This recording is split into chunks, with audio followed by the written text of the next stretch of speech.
Hello दोस्तों, एक बार फिर से आप सभी का बहुत बहुत स्वागत है।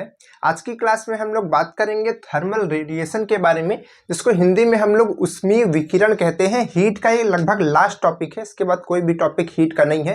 कहने का मतलब जो हीट का हमारा चैप्टर चल रहा था इतने पहले से, मतलब काफ़ी दिनों से चल रहा था, ठीक है। इसके लगभग 5 से 6 लेक्चर हो चुके हैं। इसमें हमने अलग अलग टॉपिक्स की बात की है और ये इसका लास्ट टॉपिक है इसका रेडिएशन का, ठीक है। तो इससे भी आपके एग्जाम में क्वेश्चन बनते हैं। एक क्वेश्चन एग्जाम का है, ठीक है, आया हुआ है पॉलिटेक्निक में, हम आपको बता रहे हैं। आईआरटी में तो नहीं आया, लेकिन पॉलिटेक्निक का बता रहे हैं। उसमें क्वेश्चन आया था कि जो भैंस होती है वो पानी में क्यों रहती है, ठीक है, क्योंकि वो पानी में ही, तालाब में ही क्यों ज़्यादातर बैठी रहती है या फिर उसके अंदर रहती है, ठीक है। तो इस क्वेश्चन का जवाब हम लोग लास्ट में समझेंगे, जब इन चीज़ों को पढ़ चुकेंगे, समझ चुकेंगे, ठीक है। तब आपको वहाँ पर उसका मतलब भी पता होगा कि क्यों भैंस जो है उसके अंदर बैठी रहती है या फिर तालाब में डूबी रहती है, ठीक है। उसको वहाँ पर ज़्यादा अच्छा लगता है, ठीक है। चलिए, तो देखिए, इन सारी चीज़ों के बारे में थोड़ा सा समझेंगे। इसको आप अपने कॉपी में लिखना है आपको, ठीक है, लेकिन उसको पहले थोड़ा ध्यान से समझ लीजिए, ठीक है। कुछ कुछ चीज़ों को समझना है। यहाँ पर हमने बहुत सारी चीज़ें लिखी हैं, लेकिन इसमें से कुछ चीज़ों को ध्यान से समझेंगे, एक ऑर्डर में समझेंगे तो आपको सब चीज़ क्लियर हो जाएगा, ठीक है। तो देखिए, सबसे पहले बात करते हैं कि जो रेडिएशन होता है, थर्मल रेडिएशन होता है, ये आखिर में होता क्या है, ठीक है। तो थर्मल रेडिएशन क्या होता है, जैसे कि सन है हमारा, सूरज है, तो सूरज से यहाँ पर हीट आती है, यहाँ पर प्रकाश आता है, आप जानते हैं, धरती पर, ठीक है। सबसे बड़ा स्रोत जो है हमारा सूरज है यहाँ पर एनर्जी का। धरती का सबसे बड़ा एनर्जी का स्रोत जो है, सोर्स जो है, वो क्या है, सूरज है। तो वहां से जो एनर्जी यहाँ पर आती है, ठीक है, हीट आती है, प्रकाश आते हैं, वो सब किसके माध्यम से आते हैं, रेडिएशन के माध्यम से आते हैं, रेडिएशन के, ठीक है, जिसको हिंदी में हम लोग क्या कहते हैं, विकिरण कहते हैं, ठीक है। तो देखिए, विकिरण यहाँ पर क्या लिखा है, वस्तु अपने ताप के कारण, यानी कि हीट के कारण, ठीक है, हीट के कारण ऊष्मीय ऊर्जा का यानी कि हीट का उत्सर्जन करती रहती है। उसी को हम लोग क्या कहते हैं, ऊष्मीय विकिरण कहते हैं, ठीक है। रेडिएशन कई तरह के होते हैं, लेकिन यहाँ पर हम लोग थर्मल की बात करेंगे क्योंकि हम लोग ऊष्मा पढ़ रहे हैं, ठीक है। तो यहाँ पर जो है ऊष्मीय विकिरण उसको कहते हैं। जैसे कोई भी चीज़ हो सकती है, जैसे हमारे पास मान लीजिए कि ये हमारा फ़ोन है, तो अब जैसे कि ये ब्लैक कलर का है या फिर किसी भी कलर का है, तो इसमें कुछ ना कुछ तो टेम्परेचर होगा भाई। ऐसा तो है नहीं कि एकदम ये छूने पे बर्फ़ जैसा लग रहा है, ठीक है। तो इसमें जैसे कि थोड़ा बहुत भी हीट है, जरूरी नहीं कि एकदम छूने पे एकदम आग जैसा ही रहे। अगर थोड़ा बहुत भी हीट इसमें है तो ये कुछ ना कुछ रेडिएशन छोड़ रहा होगा, ठीक है। कोई भी चीज़ होती है, आपका फ़ोन होता है, आपका फ़ोन तो सबसे ज़्यादा रेडिएशन छोड़ता है। जो लाइट आपकी स्क्रीन पर जलती है उसमें रेडिएशन निकलती रहती हैं, बल्ब जलता है उसमें रेडिएशन निकलती हैं, और जो आपका येलो वाला बल्ब है उसमें भी निकलती है, आग जलता है उसमें भी रेडिएशन, हर जगह रेडिएशंस निकलती हैं, ठीक है। तो क्यों निकलती है, मतलब यहाँ पर वो निकलती हैं हीट की वजह से, ठीक है। और उसी के वजह से जो सन है, सन से यहाँ पर हीट पहुँचती है, ये रेडिएशन हो गया। इसके बाद बात करते हैं कि जो रेडिएशन होता है वो किस किस चीज़ों पर डिपेंड करता है, कि कब ज़्यादा रेडिएशन निकलेगा, कब कम रेडिएशन निकलेगा, क्योंकि यहीं से क्वेश्चन आपके बनेंगे, समझते चलिए। तो देखिए, सबसे पहले यहाँ पर जो रेडिएशन होता है लगभग 3 चीज़ों पर डिपेंड करता है, ठीक है। 3 चीज़ों पर। एक होता है कि पृष्ठ कैसा है, क्या चीज़, उसका पृष्ठ कैसा है। अगर उसका पृष्ठ एकदम काला है, जैसे कि ये हमारा फ़ोन है, ठीक है, ये फ़ोन है, तो इसका एकदम देखेंगे आप, ये पृष्ठ जो एकदम काला है ना, ये आप देख पा रहे एकदम काला है, तो ये काला है। और एक दूसरा कोई पृष्ठ दिखाते हैं जो कि दूसरा थोड़ा दूसरे तरीके से हो। जैसे मान लीजिए कि ये हमारे पास में ये पंच मशीन है, तो इसका अगर ये सरफेस आप देखेंगे तो ये थोड़ा चमकीला है, ठीक है। तो ये चमकदार है, जैसा कि बर्तन वगैरह होता है, आपकी थाली हो गई या फिर कोई भी चीज़ हो गई, वो चमकती रहती है। तो जो चमकदार चीज़ है, चमकीले हमारे पृष्ठ होते हैं, उसमें रेडिएशन कम निकलती है। और जो काले पृष्ठ होते हैं, और जितना काला होगा उतना ज़्यादा उसमें रेडिएशन निकलेगी। बात समझ पा रहे हैं। जैसे कोई एकदम डार्क चीज़ है, जैसे कि हमारा ये इरेज करने का ये, ठीक है, कपड़ा, तो इसमें आप देख पा रहे हैं ये बहुत ज़्यादा काला है, तो इसमें रेडिएशन और ज़्यादा निकलने के चांसेस हैं, ठीक है। चलिए, ये तो पृष्ठ समझ गए, किस पृष्ठ पे ज़्यादा निकलेगी। अच्छा, अब यहीं से आप समझ सकते हैं, जो भैंस वाला हमने क्वेश्चन बताया है उसको भी समझ सकते हैं, क्योंकि भैंस की जो ये स्किन होती है ना, वो काली होती है, तो जिसके वजह से उसको हीट बहुत जल्दी एब्जॉर्ब करता है ना, हीट बहुत जल्दी एब्जॉर्ब करता है, ठीक है। और उसको गर्मी बहुत ज़्यादा लगती है, इस वजह से वो पानी में जाता है, ठीक है। अभी इस चीज़ की बात करेंगे आगे, ठीक है। अब देखिए, यहाँ पर क्या है, यहाँ पर है कि उत्सर्जन की दर जो है, मतलब कि जो हमारे रेडिएशन निकलने की दर है, वो पृष्ठ पर तो डिपेंड करती है कि पृष्ठ काला है कि चमकीला है। उसके साथ साथ ये डिपेंड करती है कि उसका क्षेत्रफल कितना है, उसका एरिया कितना है। अगर वो छोटा सा एरिया है तो कम करेगी, भाई इतना एरिया है काला काला तो कम करेगा। इतना बड़ा एरिया है काला काला ही है तो ज़्यादा इमिशन करेगा, कहने का मतलब ज़्यादा जो है रेडिएशन छोड़ेगा, ठीक है, यहाँ से। इसके बाद थर्ड चीज़ क्या है, थर्ड ये है कि जो हमारा रेडिएशन निकलती है, ठीक है, ये इमिशन होता है रेडिएशन का, ठीक है, वो किस पे डिपेंड करता है, ये टी पे डिपेंड करता है। यहाँ पर टी क्या है, और टी की पावर 4, यानी कि टी की घात 4 बार आप कर दीजिए, ठीक है, तो उस पर डिपेंड करता है। टी यहाँ पर क्या होता है, टी आपका होता है टेम्परेचर, और ऐसा नॉर्मल टेम्परेचर नहीं, इसको हम लोग कहते हैं परम ताप। कैसा ताप, परम ताप। अब ये परम ताप क्या होता है, परम ताप हमने आपको बताया था कि परम ताप वो ताप होता है जो केल्विन में ली जाती है, ठीक है, किसमें लिया जाता है, केल्विन में। तो किसी भी टेम्परेचर को अगर आप केल्विन में वैल्यू लेते हैं तो वो क्या कहलाता है, परम ताप कहलाता है। जैसे कि हमने कहा कि 200 केल्विन, तो 200 केल्विन क्या हो गया आपका, 200 केल्विन आपका क्या हो गया, परम ताप हो गया। हमने कहा कि 20 डिग्री सेल्सियस, तो 20 डिग्री सेल्सियस तो ताप तो है लेकिन परम ताप नहीं है। जब आप इसको सेल्सियस को कन्वर्ट करेंगे किसमें, केल्विन में कन्वर्ट करेंगे, तब जाकर के वो आपका क्या बन जाएगा, परम ताप बन जाएगा। तो जो आपका 20 डिग्री है उसमें आप 273 जोड़ दीजिए, फिर आपका वो 293 हो जाएगा, तो 293 केल्विन वो क्या हो जाएगा, परम ताप हो जाएगा। बात समझ पा रहे हैं। तो यहाँ पर केवल हम केल्विन की बात करते हैं। उसके बाद यहाँ पर ये देखिए प्रोपोर्शनल का साइन होता है, मतलब इसका डायरेक्टली प्रोपोर्शनल होता है, जो परम ताप के घात 4 के सीधे प्रोपोर्शनल होता है, या फिर हम कह सकते हैं अनुक्रमानुपाती होता है। यहाँ से जब ये हटता है, प्रोपोर्शनल का साइन हटता है, तो एक कांस्टेंट आता है, ठीक है, इसको हम लोग क्या कहते हैं, इस नियम को स्टीफन ने दिया था, तो इसको हम लोग कहते हैं स्टीफन कांस्टेंट। तो इसकी वैल्यू क्या होती है, इसकी वैल्यू भी आप ध्यान रखिए, कभी एग्जाम में पूछी जा सकती है या फिर जरूरत पड़ सकती है। तो इसकी वैल्यू जो होती है बहुत बढ़िया होती है, आप तुरंत याद कर पाएंगे। देखिए 5.67 इंटू 10 की पावर -8 होती है, ठीक है। देखिए इसको कैसे याद करेंगे, बहुत अच्छा तरीका इसमें हमने देखा। यहाँ पर 5 है, 6 है, 7 है, इधर 8 है, ठीक है, 5, 6, 7 और 8, तो 5.67 इंटू 10 की पावर -8, ठीक है। बस आपको प्लस माइनस याद रखना है कि ये माइनस में है और यहाँ पर पॉइंट है, बस याद रखना है, ठीक है।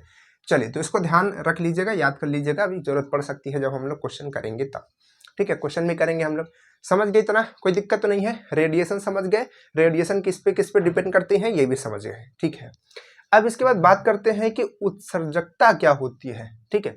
जो हमारा रेडिएशन निकलती है, ठीक है, वो उसको हम कैसे मेजर करते हैं, उसके लिए दो चीजें हैं, मतलब एक तो ये उत्सर्जन करने का है, एक ये अवशोषण करने का। तो पहले हम लोग उत्सर्जन की पहले बात करते हैं। इसको लोग ई से, स्मॉल ई से रिप्रेजेंट करते हैं, और इसको निकालने के लिए देखिए किसी पृष्ठ का, मतलब जो भी पृष्ठ हमारे पास है, जैसे कि मान लीजिए हमारे पास ये पृष्ठ है, ठीक है, ये हमारे पास एक पृष्ठ है, इससे जितनी निकल रही है, मतलब कि जितनी रेडिएशन निकल रही है, उसके ऊष्मा की मात्रा वो कुछ भी हो सकती है, जितना भी निकल रही है वो ले लीजिए। उसके बाद इस पृष्ठ का क्षेत्रफल, इस पृष्ठ का क्षेत्रफल, और जितने समय की आप बात कर रहे हैं कि इतने समय में कितना निकली, ठीक है, उस टाइम को ले लीजिए, और उसके बाद उसको कैलकुलेशन कीजिए इस फॉर्मूले के हिसाब से।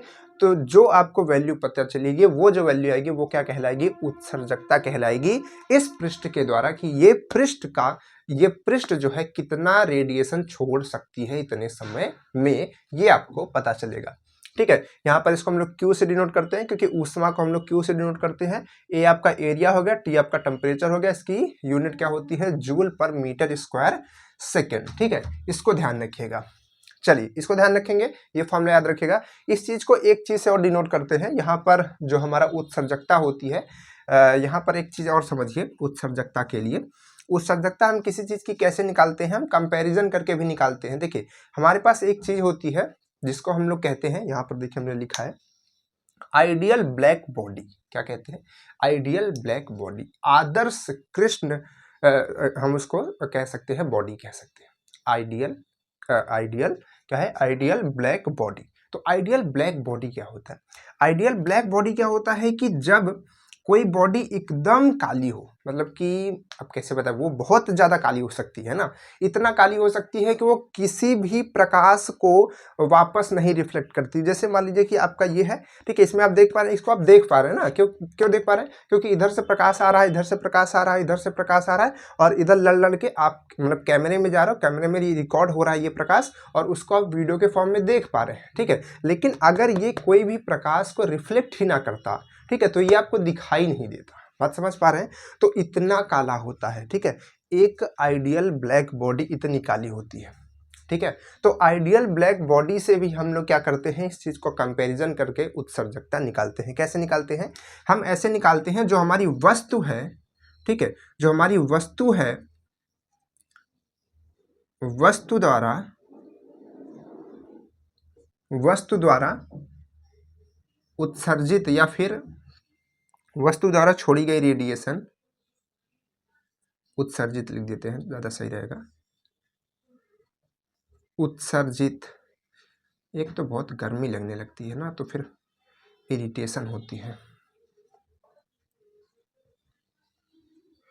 और अपॉन में क्या आता है, ब्लैक बॉडी द्वारा, तो इसको हम ब्लैक बॉडी लिख देते हैं, ठीक है, ब्लैक बॉडी, ठीक है। तो ब्लैक बॉडी द्वारा या फिर आदर्श लिख देते हैं।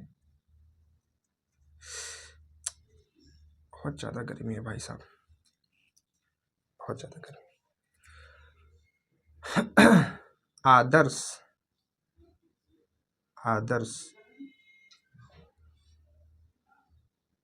कृष्ण या फिर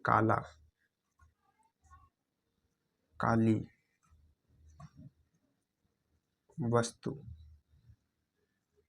द्वारा उत्सर्जित रेडिएशन, ठीक है, या फिर उत्सर्जन या फिर उत्सर्जित रेडिएशन, ठीक है। इसको बस अब ऐसे ध्यान रखना है, ठीक है। ये फॉर्मूला तो आपके पास में है ही, बस इस फॉर्मूले को आपको ध्यान रखना है, ठीक है। तो आपके पास में टोटल 2 फॉर्मूले हैं, ये चीज़ और ये चीज़, ठीक है। तो इससे भी कभी क्वेश्चन आता है, इससे भी कभी कभी क्वेश्चन आता है, ठीक है। तो यहाँ पर ऐसे हम कंपेरिजन करते हैं कि जैसे कोई एक वस्तु है, ठीक है, और यहाँ पर क्षेत्रफल फिक्स होता है, यहाँ पर क्षेत्रफल जो है फिक्स होता है। जैसे कि ये आपकी बॉडी है, ठीक है, इतना इसका क्षेत्रफल है, तो इतने क्षेत्रफल से ये बॉडी जितना इमिशन कर रही है, जितना उत्सर्जन कर रही है रेडिएशन का, इतने ही क्षेत्रफल अगर हम कृष्ण मतलब कि जो कृष्ण इसको कहते हैं, कभी कभी हम लोग काला कह देते हैं, ब्लैक कह देते हैं, वो सब एक ही नाम है। तो आइडियल बॉडी जो होती है हमारी, आइडियल ब्लैक बॉडी का इतना ही क्षेत्रफल ले लीजिए, वो जितना इमिशन करेगी, उन दोनों का जो रेशियो होता है वो भी हमारा क्या कहलाता है, उत्सर्जकता कहलाता है। क्या क्या हमने कहा, फिर से समझिए, हमने कहा कि कोई एक बॉडी है, उसका इतना क्षेत्रफल ले लीजिए, ठीक है, और उसके साथ साथ इसका ये जितना उत्सर्जित कर रही है उसको नोट कर लीजिए। उसके बाद इतनी ही क्षेत्रफल का एक ब्लैक बॉडी लीजिए, ठीक है, और वो जितना आपका उत्सर्जन कर रही है, ठीक है, यहाँ पर रेडिएशन निकाल रही है, उन दोनों का रेशियो ले लीजिए, वही आपका क्या होता है, उत्सर्जकता होता है, ठीक है। तो उत्सर्जकता आप यहाँ से भी निकाल सकते हैं, देखिए वस्तु का जितना उत्सर्जित रेडिएशन कर रही है, ठीक है, और यहाँ पर ये आदर्श जो आपकी बॉडी है, ठीक है, ब्लैक बॉडी है, वो कितना कर रही है, ठीक है, क्लियर। तो इसको भी ध्यान रखिएगा आप। चलिए इसको हटा देते हैं यहाँ से। चलिए इसके बाद क्या है, इसके बाद है कि एब्जॉर्प्शन कैपेसिटी। एब्जॉर्प्शन कैपेसिटी क्या होती है, इसको हम लोग कहते हैं अवशोषकता।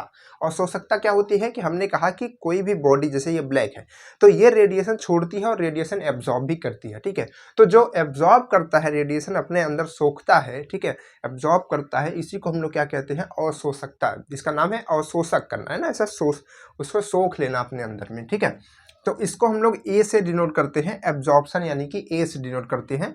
तो इसका फॉर्मूला क्या होता है, इसका फॉर्मूला होता है पृष्ठ द्वारा अवशोषित विकिरण, यानी कि ये जो पृष्ठ है ये कितना रेडिएशन को अवशोषित कर रही है, और अपॉन में क्या आएगा, उसी समय में आपतित विकिरण, और इसके ऊपर कितनी रेडिएशन गिर रही है, इसके ऊपर कितनी रेडिएशन आ रही है। कहने का मतलब क्या हुआ कि मान लीजिए कि यहाँ से 10 रेडिएशन आ रही है, 10 में से ये 6 को क्या कर ले रहा है, एब्जॉर्ब कर ले रहा है। तो एब्जॉर्ब कितनी कर रहा है, अवशोषित कितनी कर रहा है, 6 कर रहा है, और आ कितनी रही है, टोटल 10 आ रही है, तो 6/10 इसकी वैल्यू हो जाएगी।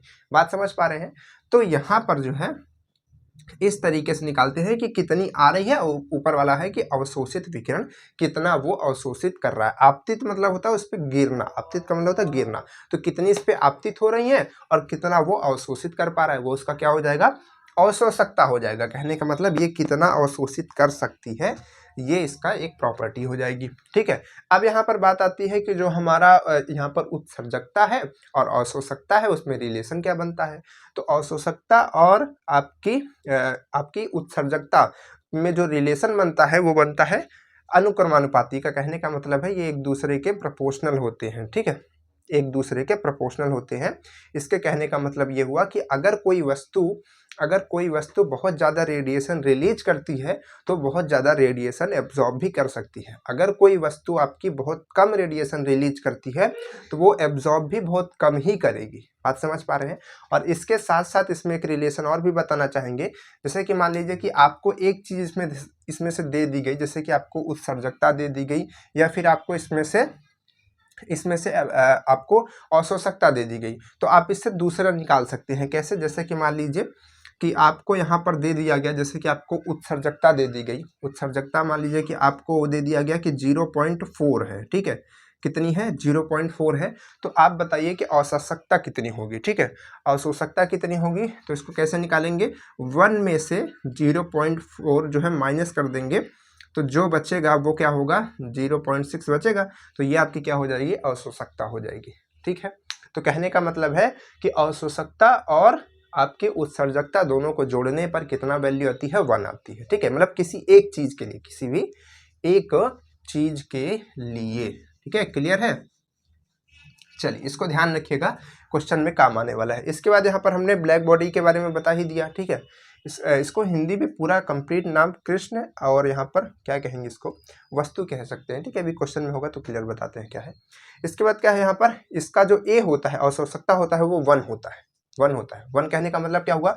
1 कहने का मतलब हुआ कि जितनी इस पे आपतित होती है सारी की सारी सोख लेता है। हमने यही तो बताया ना कि जो आपकी ब्लैक बॉडी होती है, ब्लैक बॉडी का ये प्रॉपर्टी ही होती है कि उस पर जितनी भी रेडिएशन आ रही है, जितनी भी रेडिएशन तरह तरह से आ रही है, वो सबको क्या कर लेगा? एब्जॉर्ब कर लेगा, ठीक है। सबको एब्जॉर्ब कर लेगा। और सबको एब्जॉर्ब करने का मतलब ये है ना कि हमने जैसे 10 ठो हमने डाला, ये देखिए आपतित विकिरण, और 10 उसने एब्जॉर्ब कर लिया। तो यहाँ से इसको आप कट करेंगे तो ये टोटल वैल्यू क्या आएगी? 1 आएगी। तो 1 इसका आने का मतलब ही ये बता रहा है कि जितनी इस पे आती है सारी की सारी क्या हो जाती है? एब्जॉर्ब हो जाती है, ठीक है। तो ये ब्लैक बॉडी होती है, ध्यान रखिएगा। चलिए, इसको याद रखिएगा। इसके बाद क्या है? इसके बाद है न्यूटन का शीतलन नियम। ये न्यूटन का शीतलन नियम क्या है भाई? न्यूटन हर जगह पहुंच जा रहा है क्या? न्यूटन ने एक नियम बताया, शीतलन का नियम। शीतलन का मतलब होता है कोई चीज़ कोल्ड कैसे होती है, ठंडी कैसे होती है। जैसे मान लीजिए कि इसको हमने ऐसा गर्म करके रख दिया, ऐसा गर्म किया और इधर रख दिया, तो इसको गर्म करके ऐसे रख देंगे तो क्या होगा? ये धीरे धीरे ठंडी होगी, और उसकी गर्मी कहाँ चली जाती है? हवा में जाती है ना। तो वही चीज़ इन्होंने बताया, न्यूटन ने बताया कि जब कोई चीज़ होती है, ठीक है, वो अपनी हीट को रिलीज करती है, हवा में ठंडी होती है, तो कैसे निकालेंगे कि वो किस तरीके से ठंडी हो रही है? तो उसको मतलब वो जो ऊष्मा हो कैसे निकालेंगे? तो जो ऊष्मा होती है ठंडी होने का, वो किसके प्रोपोर्शनल होती है? जो हवा होती है, ठीक है, हवा का टेम्परेचर और जो ये वस्तु का टेम्परेचर है उसके माइनस के, यानी कि उसके अंतर के बराबर होती है। और जो समय लगता है कि जितने समय में यहाँ से यहाँ ट्रांसफर हुई, मतलब इस वस्तु से हवा में ट्रांसफर हुई, उसके क्या होता है? व्युत्क्रमानुपाती होता है। तो आपका फॉर्मूला जो है ये इस तरीके से बन करके आता है। ये न्यूटन का शीतलन का नियम है, इसको ध्यान रखिएगा। इस फॉर्मूले से यहाँ पर ये फॉर्मूला बनता है, ठीक है। मतलब कि यहीं से इंस्पायर्ड ये वाला फॉर्मूला है। क्या है फॉर्मूला? यहाँ पर फॉर्मूला है कि जब किसी छड़ के सिरों का तापमान अलग अलग हो, जैसे कि मान लीजिए हमारे पास ये एक छड़ है, ठीक है, एक छड़ है और यहाँ पर टेम्परेचर कुछ और है, यहाँ पर टेम्परेचर कुछ और है। जैसे देखिए बना करके बताते हैं। यहाँ पर एक छड़ है, ये इस तरीके से छड़ है, ठीक है, इस तरीके से छड़ है। तो अब क्या होगा? यहाँ पर मान लीजिए कि इसका क्रॉस सेक्शन बराबर है, ये थोड़ा मोटा इधर बन गया है, ये बराबर रहना चाहिए, ठीक है, इसका क्रॉस सेक्शन बराबर रहना चाहिए, यहाँ से यहाँ तक पूरा बराबर। तो अब यहाँ पर मान लीजिए कि टेम्परेचर इसका मान लीजिए कितना है, चलिए हम कहते हैं 80 डिग्री सेल्सियस है, ठीक है, और यहाँ पर इसका टेम्परेचर 20 डिग्री सेल्सियस है, अंतर है। अब ये अंतर कैसे होगा अभी आपको हम समझाते हैं, ठीक है। पहले इस बात को समझिए, यहाँ पर 80 है, यहाँ पर 20 है, तो टेम्परेचर का डिफरेंस है। तो टेम्परेचर का डिफरेंस है तो कैसे पता चलेगा कि कितनी हीट यहाँ से ट्रांसफर हो रही है, ठीक है, या फिर कितनी हीट यहाँ पर ट्रांसफर होगी। तो उस हीट को निकालने के लिए, उस तापमान को निकालने के लिए क्या करते हैं? यहाँ पर फॉर्मूला लगाते हैं, Q बराबर K इंटू यहाँ पर क्या होता है आपका A, ठीक है। K इस पर्टिकुलर मटेरियल के लिए होता है, ठीक है, वो वैल्यू आपको क्वेश्चन में दी रहती है, ठीक है, कांस्टेंट वैल्यू होती है। उसके बाद क्या होता है? यहाँ पर A इसका एरिया होता है, कौन सा एरिया? इसका क्रॉस सेक्शन एरिया, इसका जो ये एरिया आएगा ये वाला, ठीक है, इसके इस गोले का एरिया ये A होता है, ठीक है। और यहाँ पर, ठीक है, यहाँ पर क्या है? ये T आपका हो गया, T यानी कि जो इसमें समय लगता है, मतलब जितना भी समय इसमें लगता है, और D इसका डायमीटर होता है, क्या होता है, डाया होता है। सॉरी, डी इसका डायमीटर नहीं होगा, डायमीटर तो यहाँ पर एरिया में ले लिया जाएगा। डी आपकी ये डिस्टेंस होती है, मतलब कि कितना लंबा है, ठीक है। तो ये जो आपकी आती है किसी छड़ के लिए ये वैल्यूज होती है। तो अब मान लीजिए कि यहाँ पर ये इस तरीके से कंडीशन कब बनती है, इस तरीके से कंडीशन कब बनती है कि कोई एक छड़ इधर 80 होगी इधर 20 होगी, ऐसा बनता है क्या कभी? हाँ बनता है। कब बनता है? जैसे मान लीजिए कि ये हमारा एक रूम है, ठीक है, और रूम इधर हमारी खिड़की लगी हुई है, और खिड़की में क्या लगा हुआ है, खिड़की में लगा हुआ है कांच का, मान लीजिए कि यहाँ पर दरवाजा लगा हुआ है, कांच का दरवाजा, ठीक है। तो कांच का दरवाजा क्या होगा, कांच का दरवाजा कैसे होगा भाई, चलिए देखते हैं यहाँ पर कांच का दरवाजा कैसे होगा। कांच का दरवाजा इस तरीके से होगा। अगर हम उसको साइड से देखेंगे तो ये मान लीजिए मोटा कांच हम करके देख रहे हैं, तो कांच इसी तरीके से होगा। ये आपका बाहर का एरिया है, ठीक है, ये बाहर का एरिया है, ठीक है। इधर आपका जमीन है, ठीक है, इधर जमीन है, इधर आप देखेंगे जंगल वंगल है, पेड़ ओड़ है, ठीक है, ये बाहर का एरिया है, ठीक है, ये सब। और इधर क्या है, इधर आपका रूम है, इधर आपका क्या है, रूम है, ठीक है, बढ़िया चेयर लगी हुई है बैठने के लिए, ठीक है, ये आपका रूम है अंदर का। अब बीच में क्या है, शीशा लगा हुआ है। अब गर्मी का मौसम है, जैसे अभी गर्मी है, बहुत ज़्यादा गर्मी लग रही है, ठीक है, फैन वगैरह बंद है। तो अब देखिए यहाँ पर क्या है, यहाँ पर टेम्परेचर अगर आप देखेंगे तो गर्मी में बाहर कितना टेम्परेचर होता है, लगभग अब ज़्यादा गर्मी पड़ने लगी है, तो ये मान लीजिए हाईएस्ट पे पहुँच चुका है, 45 डिग्री आ गया, 45 पहुँचता है, अभी देखिए अभी नहीं पहुँच रहा है, पहुँचेगा 45, इससे भी ज़्यादा जाएगा। तो 45 है बाहर, और अंदर कितना है, अंदर कुछ ना कुछ कम टेम्परेचर होगा भाई, इधर धूप है पूरा, इधर कुछ ना कुछ कम टेम्परेचर होगा। मान लीजिए कि हम कह रहे हैं कि वहाँ पर कुछ पंखा उंखा चल रहा है, कुछ भी है, तो यहाँ पर टेम्परेचर जो है बहुत करके 30 मेंटेन किया गया है, ठीक है, 30 डिग्री सेल्सियस मेंटेन किया गया। तो अब क्या हुआ, अब यहाँ का टेम्परेचर मतलब कि इसके इस इधर के कॉर्नर का टेम्परेचर और इधर के कॉर्नर का टेम्परेचर में डिफरेंस आ गया, डिफरेंस आ गया कि नहीं। अब हमने आपको बताया था कि जो हीट होती है वो हायर से लोअर में क्या करती है, ट्रेवल करती है। जैसे कि इधर ज़्यादा टेम्परेचर, इधर कम है, तो इधर से हीट उधर जाने की कोशिश करेगी, ट्रेवल करेगी। तो उसको हम कैसे निकालें कि कितनी हीट ट्रेवल, मतलब कितनी हीट यहाँ से जा रही है, ठीक है।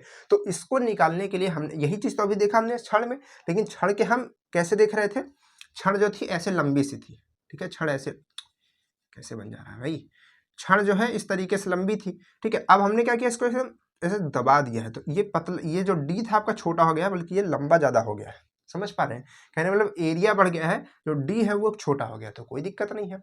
बस हमको ये ध्यान रखना है कि किधर से घुस रही है किधर निकल रही है, ठीक है। तो देखिए ये इस तरीके से बन गया। अब यहाँ मत सोचिएगा कि इधर और इधर से होना है, ये तो जो आपका शीशा होता है इधर से घुसती है और उधर निकलती है ना, इसका क्षेत्रफल ज़्यादा होता है। ये क्षण तो समझाने के लिए है कि इधर से घुस रही है इधर से निकल रही है, तो ये डिस्टेंस ज़्यादा हो गई है, लेकिन इसमें ये डिस्टेंस बहुत कम है, लेकिन इसका क्षेत्रफल ज़्यादा है। चलिए तो कैसे इसको निकालेंगे, यहाँ पर मान लीजिए कि इतना टेम्परेचर है, तो अब शीशे का जो है आपका के दिया रहेगा क्वेश्चन में, ए एरिया कैसे निकालेंगे, इसका जो भी ये एरिया होगा इधर वाला सामने वाला, ठीक है, जितना पे घुसने की जगह होगी उसमें, और उसके बाद टेम्परेचर का डिफरेंस, ये जो आपका θ1 होता है ये ज़्यादा टेम्परेचर होता है, जिधर की तरफ ज़्यादा टेम्परेचर होगा वो θ1 होगा, और जिधर की तरफ कम होगा वो θ2 होगा। अब यहाँ पर देखिए थीटा हमने लिखा है, हमने यहाँ पर टी नहीं लिखा है, टी लिखते तो वहाँ पर मतलब होता है कि वो परम ताप की बात हो रही है, ठीक है, परम ताप की बात हो रही है, लेकिन यहाँ पर हमने थीटा लिखा है, इसका कहने का मतलब है कि आप यहाँ पर सेल्सियस में भी जो वैल्यू है उसको रख सकते हैं, केल्विन में भी रख सकते हैं, दोनों वैल्यू सेम आएगी। अरे भाई अंतर अगर आप किसी चीज़ का निकाल रहे हैं तो चाहे आप उसको एक में मतलब केल्विन में रखिए या फिर सेल्सियस में रखिए, दोनों बराबर आएंगे, ठीक है। तो चाहे आप यहाँ सेल्सियस में कर दीजिए चाहे केल्विन में, दोनों बराबर आएंगे, कोई दिक्कत नहीं है। उसके बाद यहाँ पर टी आपका टाइम हो गया और डी आपका ये इसकी डिस्टेंस हो गई, तो इसकी डिस्टेंस तो बस थोड़ा सा होगा ना, 1-2 mm का होता है शीशा, 1-2 mm का, ठीक है, 1-2 mm मतलब इतना मोटा होता है, ठीक है। तो यहाँ से हम पता लगा सकते हैं कि कितनी हीट हमारे कमरे में दनादन घुस रही होगी, ठीक है। तो उसको हम देख करके और मोटा शीशा लगा करके या फिर क्षेत्रफल कम करके कुछ करके उसको कम कर सकते हैं, ठीक है। तो चलिए अभी समझते हैं इन चीज़ों को पहले, और जो जो पॉइंट्स बचे हैं उनको लगाते हैं, फिर अभी इस तरीके क्वेश्चन आने वाले हैं ना। चलिए अब ये समझ गए, इसके बाद क्या है, मैकेनिकल इक्विवेलेंट हेड, ठीक है, sorry heat, mechanical equivalent heat. तो इसको हम लोग हिंदी में क्या कहते हैं, इसको हम लोग हिंदी में कहते हैं यांत्रिक तुल्यांक। यांत्रिक तुल्यांक क्या होता है, यांत्रिक तुल्यांक एक कांस्टेंट होता है, क्या कैसा कांस्टेंट होता है, जिसको हम लोग जे से डिनोट करते हैं, इसकी वैल्यू होती है 4.18 इंटू 10⁻7, ठीक है, ये वैल्यू इसकी होती है। और अगर आप चाहें तो इसकी वैल्यू को जूल में लिखेंगे तो ये 4.18 ही रहेगी, या फिर इसको हम लोग 4.2 भी लिखते हैं, याद आ रहा है ना, 4.2, ठीक है, जूल से किस में कन्वर्ट करने के लिए, कैलोरी में, ठीक। चलिए, तो ये आपकी बनती है, तो इसकी वैल्यू कांस्टेंट होती है। इसके कहने का क्या मतलब है, यहाँ पर लिखा हुआ है कि J बराबर W/H, तो W आपका होता है कार्य और ये होता है हीट। तो किसी मैकेनिकल वर्क को जब हम करते हैं, ठीक है, जैसे कोई भी हम वर्क करते हैं तो उसके वजह से हीट उत्पन्न होती है। तो यहाँ पर कहा जा रहा है कि जितना मैकेनिकल वर्क करते हैं और उसके कारण जितनी हीट आती है, उन दोनों का रेशियो जो होता है, यहाँ पर उसके रेशियो को ही हम लोग क्या कहते हैं, यांत्रिक तुल्यांक कहते हैं। जैसे हमने यहाँ पर कुछ वर्क किया और उसके वजह से कुछ हीट आई, तो वर्क को ऊपर रखिए, हीट को नीचे रखिए और इन दोनों का रेशियो लीजिए और उनका रेशियो जो आएगा आपका यही आएगा। और ये किसके बराबर होता है, जी का। ये हमेशा बराबर आएगा, ऐसा नहीं है कि आपने जैसे कुछ ज़्यादा वर्क किया तो ज़्यादा हीट आएगी, तो उसका रेशियो हमेशा, मतलब रेशियो हमेशा फिक्स रहेगा। आप कितनी काम कर रहे हैं, हीट उसके हिसाब जनरेट होगी, ठीक है। तो अब देखिए यहाँ पर कुछ यहाँ पर हमने एनर्जी के बारे में लिखा है, जैसे कि पोटेंशियल और काइनेटिक के बारे में। तो पोटेंशियल एनर्जी में अगर आपको देखना है तो आप ये देखेंगे W हमने कितना किया, भाई इसमें हम W कैसे निकालते हैं, वर्क कैसे निकालते हैं पोटेंशियल एनर्जी का, mgh से निकालते हैं। m आपका मास होता है, g आपका ग्रेविटी होती है, धरती के द्वारा जो लगती है, और मतलब ग्रेविटी एक्सेलरेशन, ठीक है। उसके बाद क्या है, यहाँ पर h जो होता है वो हाइट होती है, ठीक है, जिसकी वजह से हम निकाल पाते हैं कि पोटेंशियल एनर्जी उसमें कितनी है। तो उसके वजह से पोटेंशियल एनर्जी की वजह से जो हीट आती है, अगर उसको हम अपॉन में करते हैं तो इन दोनों का रेशियो अगर आप लेंगे तो ये वैल्यू यही आएगी, ठीक है। आप कोई दूसरा यहाँ पे वैल्यू रख करके फिर उसमें हीट देखेंगे, फिर भी वैल्यू यही है, मतलब जितनी बार भी आप करेंगे वैल्यू हमेशा कांस्टेंट रहेगी, जो कि J के बराबर होगी, वही आपका यांत्रिक तुल्यांक होता है, ठीक है। आप इस एनर्जी को ले लीजिए, आप काइनेटिक एनर्जी के लेंगे तब भी वही आएगा। देखिए वर्क यहाँ पर क्या होता है, 1/2 mv² होता है इसका फॉर्मूला, ठीक है। इसके बाद यहाँ पर ये MST क्या है, MST क्या है भाई, MST से हम लोग हीट निकालते हैं, ठीक है, MST से हम लोग हीट निकालते हैं, यानी कि उस मटेरियल का जितना द्रव्यमान है। और S आपका क्या होता है, S आपका क्या होता है, हमने बताया था इसके पिछली क्लास में, अपने आपको लेटेंट हीट पढ़ाया था, यानी कि विशिष्ट लेटेंट हीट पढ़ाया था, और आपको एक पता था स्पेसिफिक हीट, ठीक है। तो ये आपकी स्पेसिफिक हीट होती है, ठीक है। विशिष्ट ऊष्मा होती है, क्या होती है, विशिष्ट ऊष्मा, S से इसको डिनोट करते हैं और T आपका टाइम होता है, ठीक है। तो इस तरीके से आप जो है इन चीज़ों को थोड़ा सा ध्यान रखिए, बाकी जब आप क्वेश्चन करेंगे तो और अच्छे से क्लियर होगा। चलिए, तो यहाँ से कुछ चीज़ों को हटाते हैं, फिर क्वेश्चन करते हैं, है ना, ताकि आज का जो ये हीट वाला चैप्टर है ये खत्म हो। बहुत दिनों से चल रहा है, एकदम ऊब जैसा लगने लगता है ना, जब कोई चैप्टर खत्म नहीं होता है। तो चलिए कुछ चीज़ें हटा देते हैं यहाँ से। चलिए क्या क्या हटा दे भाई क्वेश्चन करने के लिए, यहाँ से ये हटा देते हैं, ठीक है। अच्छा, इधर एक फॉर्मूला लिखा था, चलिए जो फॉर्मूले हैं इसको ऊपर लिख देते हैं ना।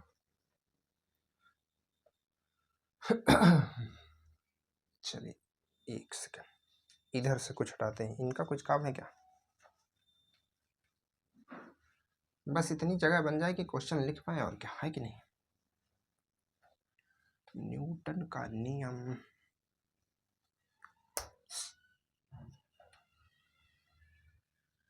सब बोर्ड टूट फूट रहा है क्या मेरा। चलिए सर, हो गया, इस फॉर्मूले को लिखा रहने देते हैं। एक फॉर्मूला और इधर था, वो जो क्या बोलते हैं, शीशा वाला था, ठीक है, आपको याद है ना वो वाला फॉर्मूला क्या था, फॉर्मूला क्या था, फॉर्मूला आपका था Q इक्वल में K इंटू A इंटू आपका θ1 माइनस θ2 और यहाँ पे T अपॉन में D, ठीक है। फॉर्मूला को थोड़ा लिखा रहने दे दीजिए ताकि आपको समझाते समय, ठीक है, बार बार ना लिखना पड़े। तो यहाँ पर क्या करते हैं, क्वेश्चन लिखना स्टार्ट करते हैं, ठीक है। चले रेडी हो जाइए, फिर आप लोग भी जल्दी से जल्दी क्वेश्चन करते हैं। बहुत सारे क्वेश्चन हमारे पास में है, हमने कहा कि हमने टेक्नोलॉजी का थोड़ा इस्तेमाल किया है और अपना फ़ोन में क्वेश्चन रहते हैं, ठीक है, यहाँ से, क्योंकि अब डायरी में लिखने में फिर समय लगता है। चलिए पहला क्वेश्चन लिखा जाए, चलिए रेडी हो जाइए, क्वेश्चन करने की कोशिश कीजिएगा। पहले छोटे क्वेश्चन से स्टार्ट करते हैं, फिर उसके बाद आपको जो एग्ज़ाम में आए हुए क्वेश्चन हैं उनको भी सॉल्व करके दिखाएंगे और आप भी उसको सॉल्व कर पाएंगे, ठीक है, ऐसा हम बताएंगे। क्या बात है, सारी बढ़िया है। चलिए, उत्सर्जकता 0.2 है। देखिए बच्चे इनको नहीं पढ़ रहे हैं ना, इन चीज़ों को जो नहीं पढ़ रहे हैं, मान लीजिए क्वेश्चन आएंगे तो फिर क्या करेंगे वहाँ पर, अब आपको इसके बारे में नाम ही नहीं पता होगा, तो अगर सरल क्वेश्चन भी दे दिया तो फिर आप नहीं कर पाएंगे, है कि नहीं। तो इन चीज़ों को थोड़ा ध्यान रखिए, ऐसा भी छोड़ करके मत जाइए, समझिए, ठीक है, नहीं तो फिर आप इम्पोर्टेंट के चक्कर में ही पड़े रहेंगे, ठीक है। ऊष्मीय विकिरण, ऊष्मीय विकिरण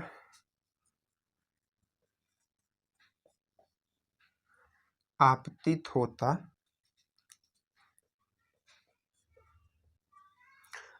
होता है तो तरल द्वारा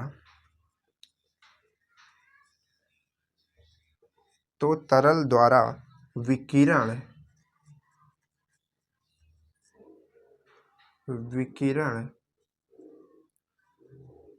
अब एक क्वेश्चन कर देंगे ना तब आपको समझ में आने लगेगा, हो सकता है अभी पहला क्वेश्चन ना समझ में आ रहा हो,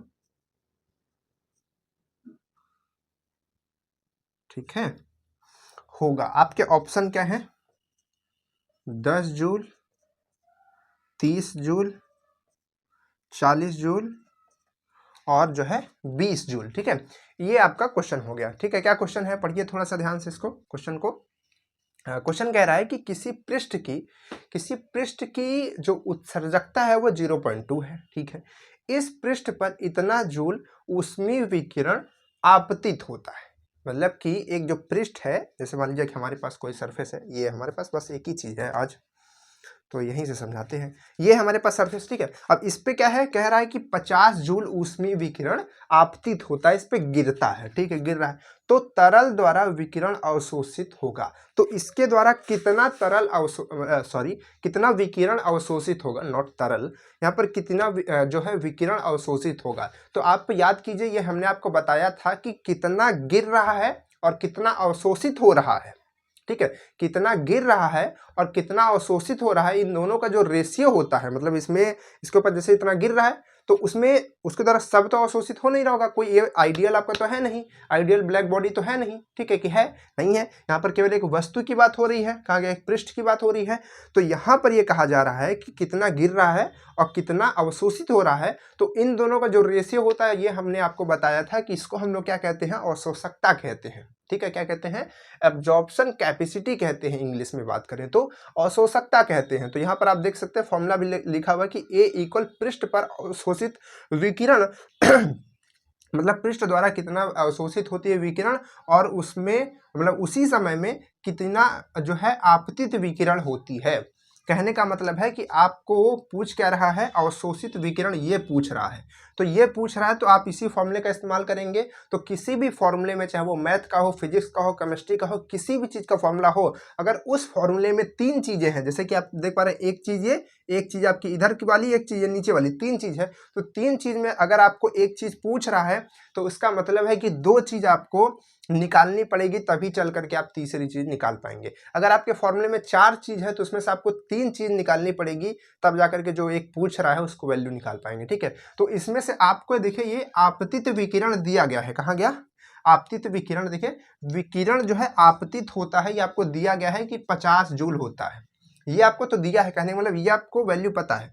आपको ये ए नहीं पता है। अगर आपको ये ए पता चल जाए तो आप तुरंत निकाल पाएंगे इस छोटे से फॉर्मूले का इस्तेमाल करके। तो ए कैसे पता होगा, ए मतलब एब्जॉर्प्शन, एब्जॉर्प्शन तो आपको कहीं दिया नहीं है। तो जब एब्जॉर्प्शन नहीं दिया है तो कुछ ना कुछ तो दिया होगा उससे रिलेटेड। तो क्या दिया है, उत्सर्जकता दिया है, यानी कि ई दिया है, ए नहीं दिया है, ई दिया है। तो ई से इसका काम होगा क्या, ई से इसका काम होगा क्या, होगा, कैसे होगा, इसको हमने कहा कि इन दोनों में एक रिलेशन होता है कि दोनों मतलब एक दूसरे के, मतलब कि क्या होते हैं, एक दूसरे के अनुक्रमानुपाती होते हैं। तो इसका मतलब हुआ कि अगर यहाँ करके भी हमने बताया था कि अगर उत्सर्जकता आपको 0.4 दी है, यही चीज हमने एग्जांपल लिया था यहाँ पर, ठीक है, कि 0.4 दी है, तो अगर आप मतलब कि उसका उत्सर्जकता 0.4 दी है, तो उसका अगर आप अवशोषकता निकालने की कोशिश करेंगे तो 1 में 0.4 माइनस कर दीजिए तो 0.6 जो आएगा ये आपकी क्या हो जाएगी, अवशोषकता हो जाएगी। तो उसी तरीके से हम क्या कर सकते हैं, यहाँ से निकालेंगे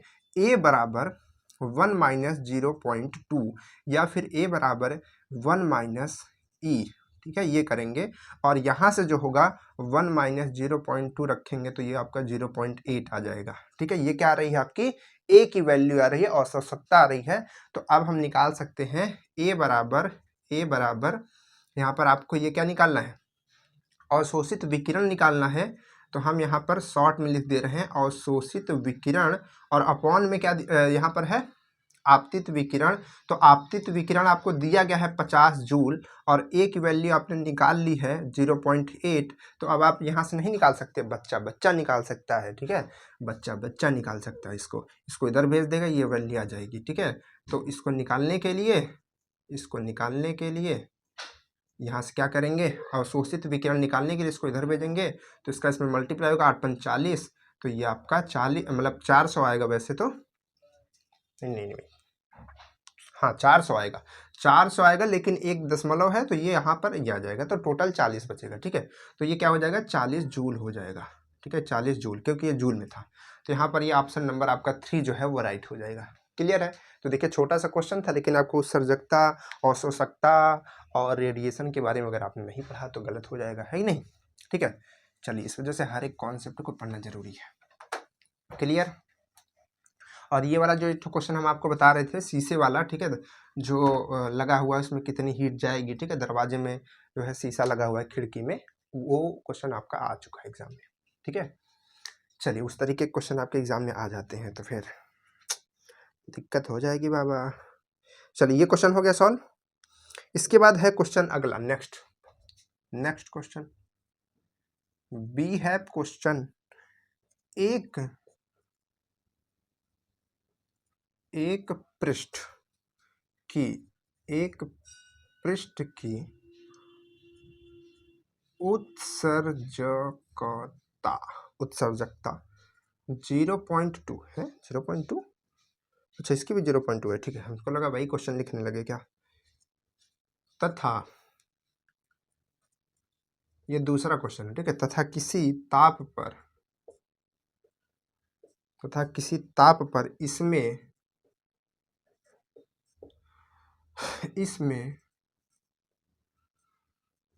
ऊष्मा विकिरण, किसी ताप पर इसमें ऊष्मा विकिरण की दर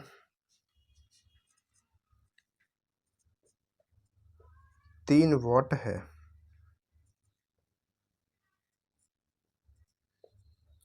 इसी क्षेत्रफल के आदर्श काले पृष्ठ, देखिए आदर्श काला पृष्ठ वही जो आपको बता रहे थे, आइडियल ब्लैक बॉडी, ठीक है। तो आइडियल ब्लैक बॉडी यानी कि काला पृष्ठ से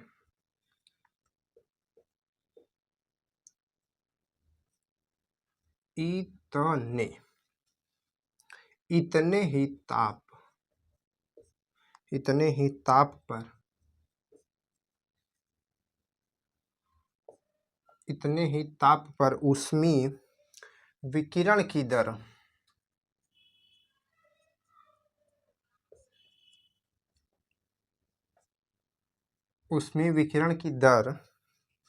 है, ठीक है। ये आपके पास में ऑप्शन है 12 वाट, ठीक है, और 8 वाट, W कर देना, 8 वाट समझ जाइएगा, ठीक है, और 15 वाट, और उसके बाद क्या है 6 वाट, ठीक है। ये आपके पास में क्वेश्चन कैसे सॉल्व किया जाए भाई साहब, क्या कह रहा है क्वेश्चन कह रहा है कि एक पृष्ठ की उत्सर्जकता दे दिया है, तथा किसी ताप पर ऊष्मा विकिरण की दर जो है 3 वाट है। इसी क्षेत्र के आदर्श काले पृष्ठ से इतने ही ताप पर ऊष्मीय विकिरण की दर क्या होगी, ठीक है। ये आपसे पूछ रहा है, मतलब आपको उत्सर्जकता दिया है, मतलब आप यहाँ पर जाएंगे, आपको E की वैल्यू दिया है, तो यहाँ पर हमने आपको क्या बताया था, देखिए E की वैल्यू दिया है, मतलब इस फॉर्मूले से रिलेटेड होगा। तो यहाँ पर फॉर्मूला क्या है कि किसी पृष्ठ से उत्सर्जित ऊष्मा की मात्रा, ठीक है, जो कि यहाँ पर लिखा है, देखिए लिखा ना, ऊष्मा विकिरण की दर, ठीक है, 3 वाट है ऊष्मा की मात्रा, ठीक है। लेकिन यहाँ पर पृष्ठ का क्षेत्रफल दिया है क्या, दिया ही नहीं है। कह रहा है पृष्ठ का क्षेत्रफल उतना ही है जितना पहले वाले का था, ठीक है। और समय आपको यहाँ पर दिया है क्या? समय नहीं दिया। तो कहने का मतलब एक वैल्यू तो दी है लेकिन 2 वैल्यूज नहीं दी है, तो हम इसको कैसे सॉल्व करेंगे? और यहाँ पर पूछ क्या रहा है? पूछ रहा है काले पृष्ठ की, काले पृष्ठ की, ठीक है, काले पृष्ठ की ऊष्मीय विकिरण की दर पूछ रहा है। तो हमने कहा था कि जो आपका उत्सर्जकता होती है यानी कि ई होती है, वो किसके बराबर होती है? इसका एक दूसरा फॉर्मूला होता है। दूसरा फॉर्मूला हमने बताया था कि जो हमारा पृष्ठ होता है, मतलब कि कोई एक पृष्ठ होता है, कोई पृष्ठ या फिर किसी पृष्ठ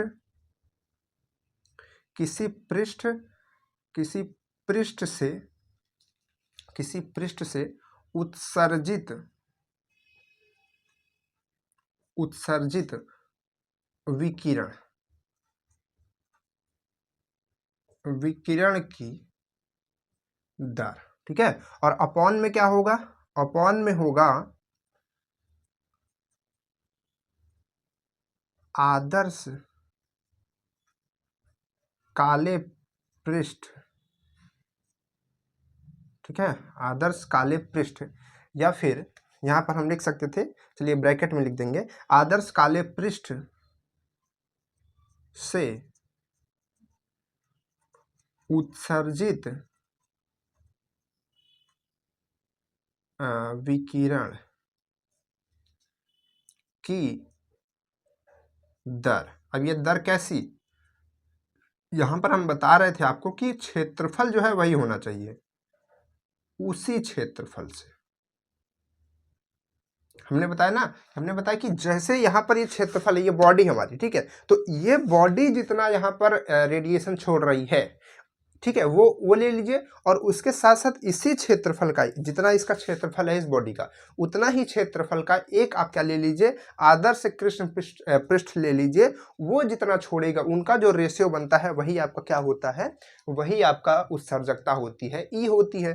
तो ये भी हमने आपको एक फॉर्मूला बताया था, तो वही फॉर्मूला यहाँ पर हम लोग लगाने वाले हैं। हमसे क्या पूछ रहा है? हमसे पूछ रहा है कि जो काला पृष्ठ होता है, आदर्श काला पृष्ठ है, उसके उत्सर्जन करने की दर पूछ रहा है। देखिए, आदर्श काले पृष्ठ के उत्सर्जन करने की दर पूछ रहा है विकिरण को, यानी हमको ये नीचे वाला निकालना है। हमको ये दिया है और ये निकालना है, और हमको ये मालूम होना चाहिए। तो ये भी तो देखिए दिया है ना, यहाँ पर कुछ दिया था, कहाँ गया? 3 वाट। ये 3 वाट क्या है? 3 वाट यही तो है ना, ऊष्मा विकिरण की दर। तो ऊष्मा विकिरण की दर ये है किसी पृष्ठ पर। तो कहने का मतलब ये हमको दिया है, ये हमको दिया है, ये हमसे पूछ रहा है, तो नहीं निकाल सकते? बिल्कुल निकाल सकते हैं। कैसे निकालेंगे? ये हमको कितना दिया है? 0.2 दिया है, और ये हमको क्या दिया है? ये 3 वाट दिया है, तो हम इसको 3 लिख देते हैं, 3 वाट। और ये हमको निकालना है, तो इसको हम क्या लिख देते हैं? ब्लैक बॉडी लिख देते हैं, आइडियल ब्लैक बॉडी लिख देते हैं, ठीक है, IBB लिख देते हैं, ठीक है। तो IBB हमको निकालना है, इसके दर निकालनी है कि कितना रेडिएशन छोड़ रहा है, ठीक है। तो अब यहाँ से हम इसको कैसे निकालेंगे? इसको उधर भेजेंगे, इसको इधर भेजेंगे, तो यहाँ से जो आएगी दर, जो आएगी IBB के विकिरण की दर जो आएगी, ठीक है, IBB की विकिरण की दर ये किसके बराबर आएगी? ये चीज इधर आएगी तो ये नीचे आ जाएगा, तो कितना आएगा वैल्यू? 3/0.2। इसको अगर आप सॉल्व करेंगे तो 15 दूना, मतलब इसमें क्या करिए, 10 इधर मल्टीप्लाई 10 इधर कीजिए, तो 30 ये हो जाएगा, ये 2 हो जाएगा, तो ये टोटल आ जाएगा 15 वाट। तो 15 वाट जो है आपका राइट आंसर हो जाएगा, ऑप्शन नंबर 3 हो जाएगा, ठीक है। क्लियर है? कोई दिक्कत नहीं है ना इसमें? उत्सर्जकता में और आपके अवशोषकता में कोई दिक्कत नहीं है ना? कर पाएंगे इस तरीके के क्वेश्चन? अब इनसे और भी क्वेश्चन बन सकते हैं, कभी आपको ये पूछेगा, कभी वो पूछे, कभी कहेगी इसके 2 गुना है, कभी 3 गुना, ये ऐसा वैसा करके घुमा घुमा के पीछेगा, तो तरह तरह से क्वेश्चन इसमें पूछ सकता है, ठीक है। चलिए, बस आपको फॉर्मूला याद रखना है, कॉन्सेप्ट पता रखना है।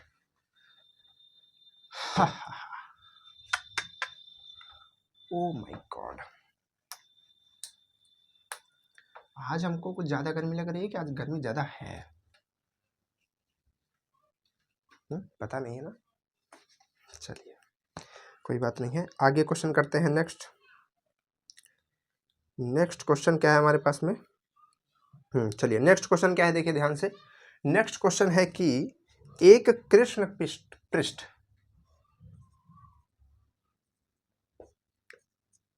एक देखिए हमने कहा ना इसका कहीं कहीं नाम कृष्ण भी होता है, ठीक है।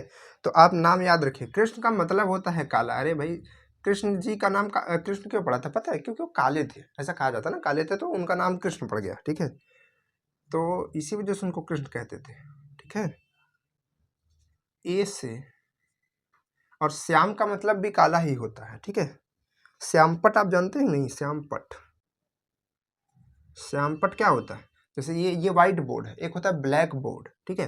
तो श्यामपट उसी को बोलते हैं, काले वाले को। इसको नहीं, इसको श्वेत पट बोलेंगे। ये पट होता है ना, ये यानी कि लकड़ी होती है, ठीक है। पट होता है, पटरी जैसा होता है, तो इसीलिए कहते हैं। तो सब चीज़ का मतलब होता है, नाम याद रखिए। चलिए कोई दिक्कत नहीं है, आप बस कृष्ण याद रखिए, श्याम की कोई जरूरत नहीं। श्याम भी कह सकता है, वैसा कोई बड़ी बात नहीं है। और एक कृष्ण पिंड ए से कृष्ण पिंड बी, जिसका आकार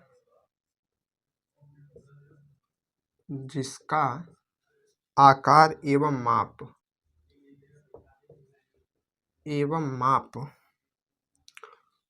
जिसका आकार एवं माप ए के समान है,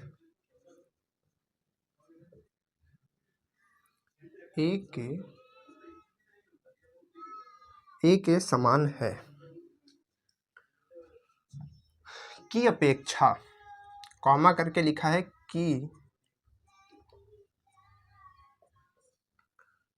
की अपेक्षा 4 गुना ऊष्मा विकिरण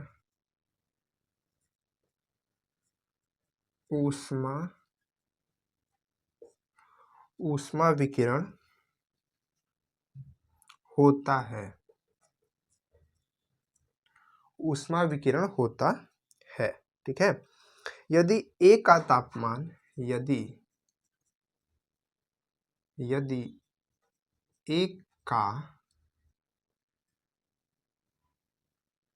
ए का तापमान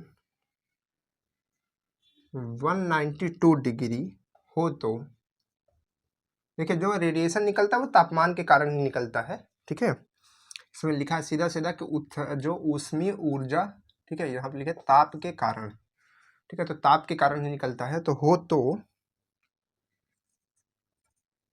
बी का ताप लगभग होगा। देखिए लगभग आ गया, मतलब अगर छोटा मोटा कैलकुलेशन है तो आप उसको अवॉइड कर सकते हैं, लगभग होगा, ठीक है। ये आपके पास में क्वेश्चन है, ऑप्शन भी दे दिया जाए। चलिए एक इसका ऑप्शन भी देते हैं हमें, 56 डिग्री और -56 डिग्री, 225 डिग्री, 48 डिग्री, ठीक है। ये आपके पास में क्वेश्चन है। कैसे सॉल्व किया जाए इसको? लिखा है क्वेश्चन कि एक कृष्ण पृष्ठ ए है, मतलब एक कृष्ण पृष्ठ ए से कृष्ण पृष्ठ बी जिसका आकार एवं माप ए के समान ही है, एकदम सब कुछ सेम है, की अपेक्षा 4 गुना है। कौन 4 गुना है भाई? कौन 4 गुना है? ए मतलब कि एक कृष्ण पृष्ठ ए बी के 4 गुना है। बात समझ पा रहे हैं? किसके 4 गुना है? बी के 4 गुना है। देखिए सबसे ज्यादा कंफ्यूजन यही होता है कि हम ए और बी तो दे दिया, अब इसमें 4 गुना कह दिया, ऐसा सीधा सीधा बताता नहीं कि ए जो है बी के 4 गुना, या फिर बी जो है ए के 4 गुना है।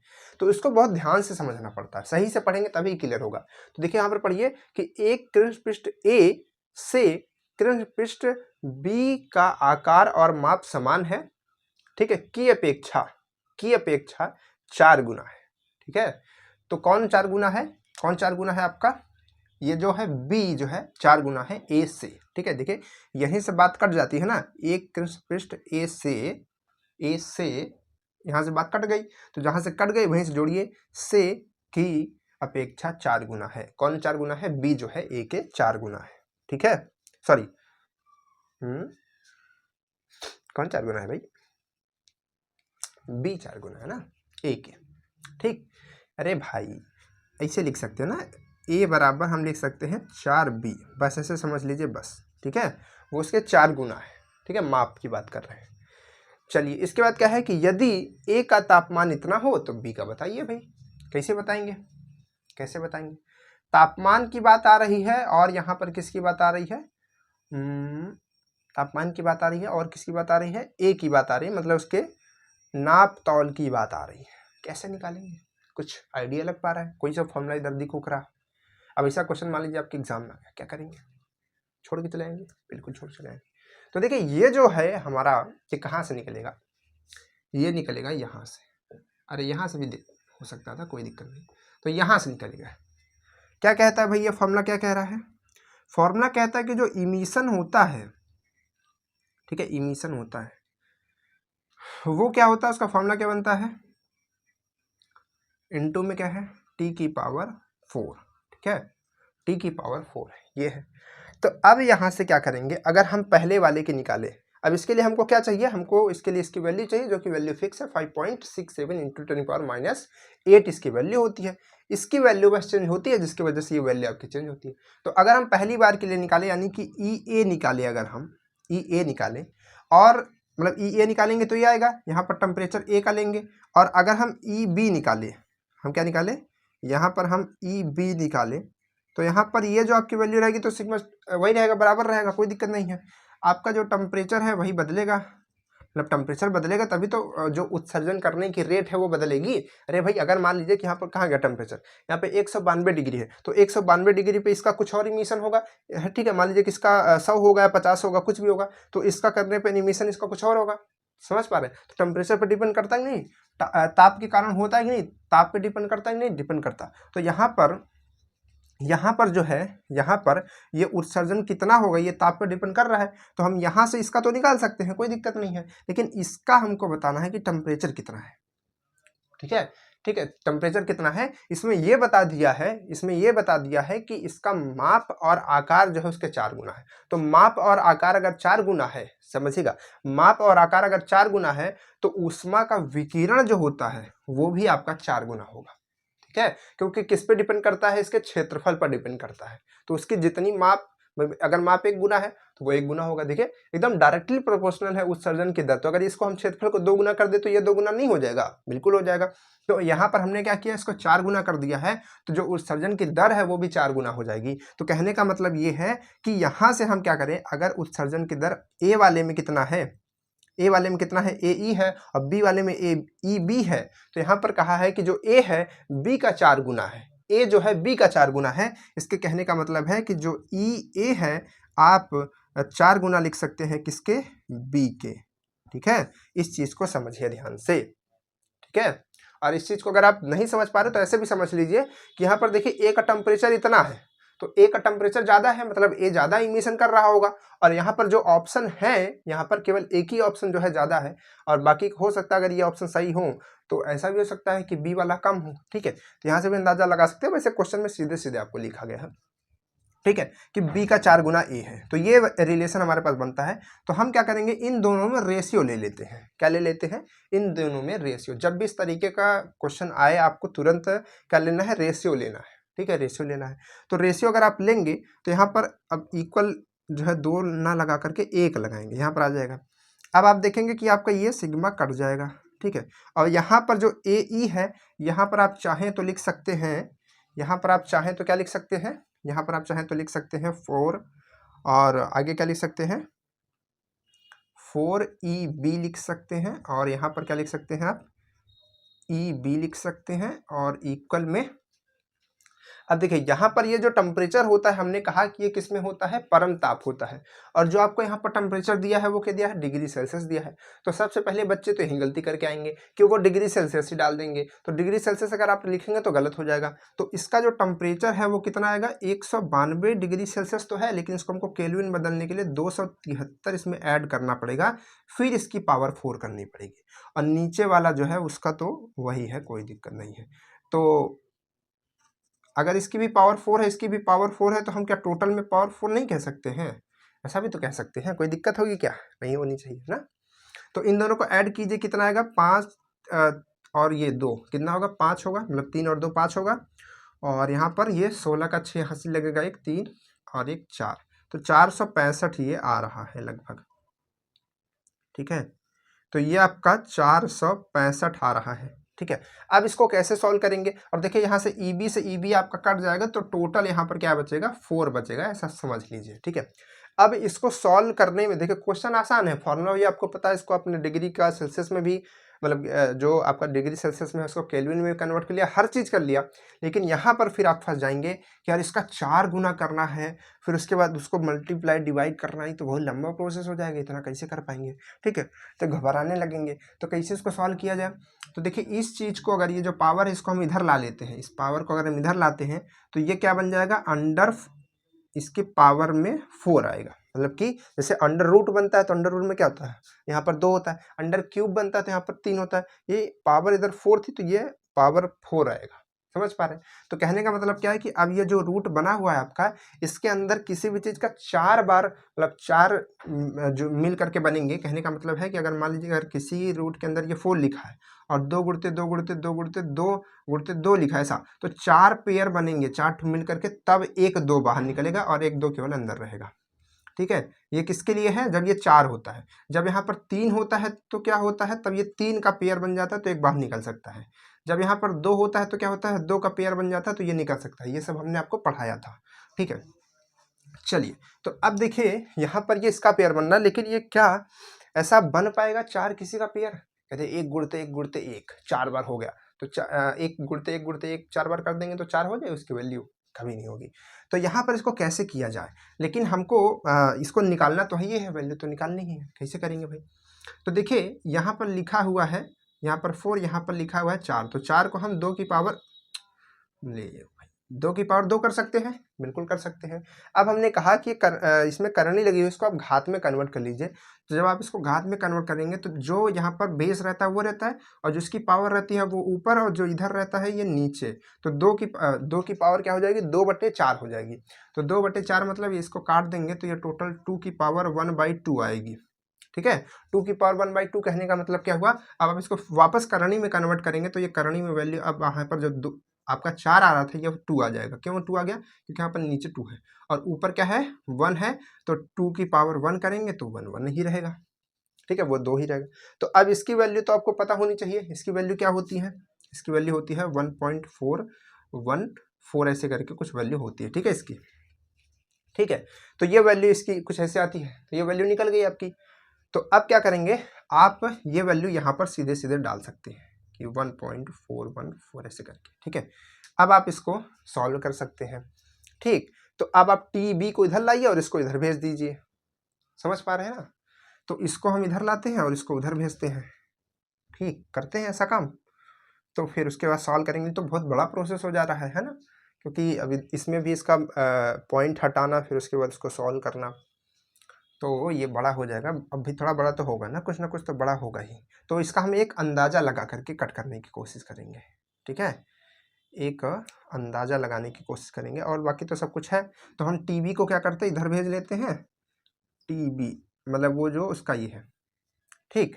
अब ये जो वैल्यू आएगी किस में आएगी पता है ना, किस में आएगी, ये आपकी केल्विन में आएगी, ठीक है। अब यहाँ पर क्या मिलेगा आपको, यहाँ पर 1.4, या फिर ऐसा कर लीजिए कि ये जो आपकी वैल्यू है यहाँ पर 2 लिखिए चाहे मत लिखिए, ऐसा भी कभी कभी लोग कर सकते हैं। तो यहाँ पर आप डायरेक्ट √2 भी डाल सकते हैं, क्योंकि इसकी वैल्यू √2 आ रही है, ठीक। तो अब हम इसको और आसान तरीके से सॉल्व करते हैं ना, क्योंकि ऐसा लंबा प्रोसेस हो जाएगा फिर। चलिए इतना आ गया। अब इसको आप कैसे सॉल्व करेंगे, यहाँ पर √2, यहाँ पर √2, दोनों से मल्टीप्लाई कर दीजिए। तो अगर आप करेंगे तो ये कितना हो जाएगा, 65 √2, और नीचे करेंगे √2 ये कितना हो जाएगा, 2 मतलब 2 हो जाएगा। √2 और √2 का मल्टीप्लाई करेंगे तो क्या आता है, 2 आता है, ठीक है। इसकी वैल्यू कितनी आई थी, देखिए इसकी वैल्यू आई थी 1.414 करके, है ना, ये 2 है। तो अब देखिए ये वैल्यू इससे कट सकती है, देखिए ये 2 है तो 2 1 कम 2, और यहाँ पर 0.7 और 0.7 ऐसे करके आएगा क्या कुछ, है ना, 7 दूनी 14 और 7 दूनी 14, ठीक है, इतना करके आएगा। अब इसका मल्टीप्लाई आप इसमें कर दीजिए। अब मल्टीप्लाई करने का, तो मल्टीप्लाई का काम बल्कि आसान रहता है, वो हो जाता है, ठीक है, डिवाइड वाले में गड़बड़ी होती है। तो ये मल्टीप्लाई अगर आप करेंगे तो ये वैल्यू जो है लगभग आपके माइनस में तो देखिए नहीं आएगी, क्योंकि माइनस में नहीं आ रही, ये 56 आएगा, ठीक है। मल्टीप्लाई आप कर लिएगा लगभग वो 56 के करीब आएगी, तो 56 ये आपका डिग्री सेल्सियस में आ जाएगा, ठीक है। अच्छा हाँ, डिग्री सेल्सियस में आएगा, ठीक है। अच्छा, ये ऑप्शन आपका डिग्री सेल्सियस में दिया है। मान लीजिए कि जैसे इसको आप मल्टीप्लाई करेंगे तो ये आपका वैल्यू जो आएगी केल्विन में आएगी, और उसके बाद आप उसमें से 273 घटाएंगे तब आपका इसमें 56 आएगा। ठीक है, इसको करके देखिएगा या फिर डायरेक्ट 56 आएगा, जैसा भी करके आएगा। अगर मान लीजिए उसमें आता है बड़ी वैल्यू आती है तो उसमें 256 घटा दीजिएगा, तो आपका इसमें आ जाएगा डिग्री सेल्सियस में। इतना काम कर लीजिएगा थोड़ा सा।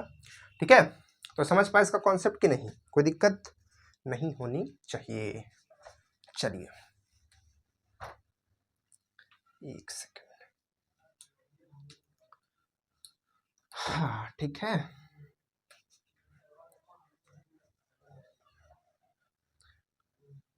चार सौ पैंसठ। एक सेकेंड, हम क्या कर देते हैं, सब मल्टीप्लाई कर देते हैं। अब तो हमारे पास एक छोटा सा क्या बोलते हैं कैलकुलेटर है। कहाँ का कैलकुलेटर इसका भाई? कितना था? 465। तो 465 का अगर हम मल्टीप्लाई करते हैं, 465 मल्टीप्लाइड बाई 0.707, तो ये देखिए लगभग 228 के करीब आ रहा है। ठीक है, सॉरी 328 आ रहा है। कितना आ रहा है? 328 आ रहा है। अगर इसमें से हम 273 घटाते हैं, 273 अगर हम इसमें से घटाएंगे, देखिए इसको घटाएंगे तो कितना आएगा? यहाँ पर कितना आएगा? 5 आएगा, और यहाँ पर 5 आएगा। यहाँ पे देखिए 55 आ रहा है ना, उसमें कितना आ रहा था? 56 आ रहा था। तो हमने कहा ना उसके करीब ही आएगा लगभग। ठीक है, तो ये इधर पॉइंट में कुछ और आया था तो हमने इसको लिखा नहीं बस, यानी कि यहाँ पर ये जो है 7 भी था। तो अगर आप इसमें करेंगे तो ये वैल्यू जो है आपकी फिर तो और कम हो जाएगी क्या, थोड़ा सा, लगभग ये 56 के करीब ही आएगी। ठीक है, तो यही जो वैल्यू होगी आपकी और राइट आंसर आ जाएगी 56। ठीक है, 56 डिग्री सेल्सियस। तो कहने का मतलब जो वैल्यू आपकी आएगी वो पहले केल्विन में आएगी, क्योंकि आपने केल्विन में रखा है एक वैल्यू को। ठीक है, जो आपका TA है वो आपने क्या रखा था? केल्विन में। तो जो आपका TB आएगा वो भी तो केल्विन में आएगा। अब केल्विन से आपका ऑप्शन जो है सेल्सियस में दिया है तो उसको कन्वर्ट करना पड़ेगा। तो जो आप जोड़ते थे 273, वही 273 आप क्या कर देंगे? घटा देंगे। क्लियर? चलिए, अच्छी बात है ना। अब ये घुमाने वाले क्वेश्चन आपको मिलते रहेंगे, है ना।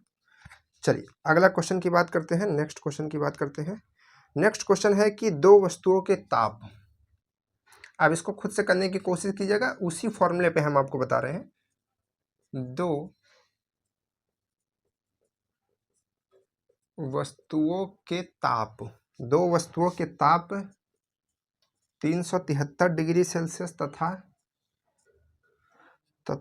127 डिग्री सेल्सियस है।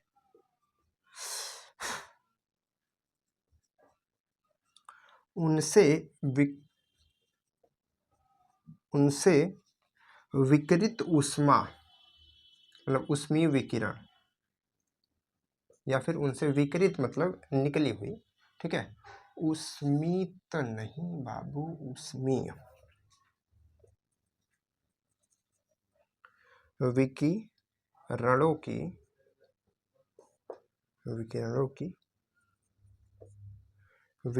की दरों में अनुपात क्या होगा? आपके पास में ऑप्शन है 27:8, 8:27, 81:16 और 16:81। ठीक है, ये आपके पास में क्वेश्चन रहा। कैसे सॉल्व किया जाए भाई इस क्वेश्चन को? इस क्वेश्चन को कैसे सॉल्व किया जाए? सेम क्वेश्चन वैसा ही है ना। इसमें भी आपको विकिरण मतलब कि ऊष्मा के विकिरण की दर का अनुपात निकालना है। कहने का मतलब है यही तो होता है आपके विकिरण की दर, E। ठीक है, तो इसको आपको निकालना है। दो वस्तु हैं, एक वस्तु को हम क्या मान लेते हैं? 1 मान लेते हैं। तो हम कहेंगे एक का E1 है और दूसरे का E2 है। तो आप रेशियो ले लीजिए बस। ठीक है, यहाँ से सिग्मा, अब चाहे आप सिग्मा लिखिए मत लिखिए, क्योंकि सिग्मा आपको पता है कट ही जाएगा। तो केवल और केवल सीधे किसके प्रोपोर्शनल रहता है? T के, मतलब T की पावर 4 के।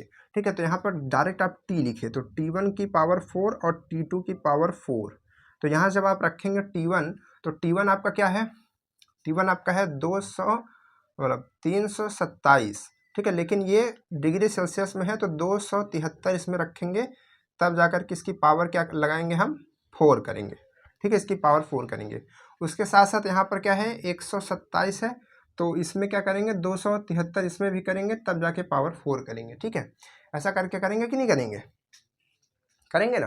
तो अब देखिए इन दोनों को आप ऐड कर दीजिए, इन दोनों को ऐड करेंगे तो ये लगभग शायद कितना आ जाएगा भाई, 3 जीरो आ जाएगा क्या, 7 दूनी नहीं 7 2 9, 9 और 1, क्या बात है भाई, 0 5 1 6, 600 आ गया, अच्छी बात है यार।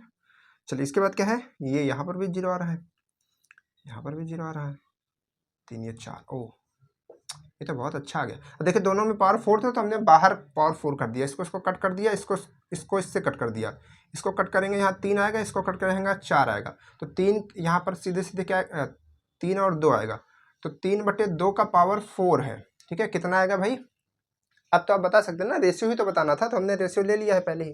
ठीक है, तो 3 का 4 बार करेंगे तो 81 होता है क्या, और 2 का 4 बार करेंगे तो 16 होता है क्या। ठीक है, 2 दूनी 4 दूनी 8 दूनी 16, 3 दूनी मतलब 3 3 9 3 27, 27 तिया 81 81। ठीक है, तो ये आपका आंसर आ जाएगा। कौन सा आंसर आएगा भाई, आंसर नंबर 3 आएगा कि 4 आएगा, 3 आएगा। ठीक है, क्योंकि पहले ये वाला था तो पहले आपको ये वाला रखना है, ये दूसरा था तो ये रेशियो में आप इस चीज़ को ध्यान रखिए, जो पहले नाम ले उसको पहले रखिए।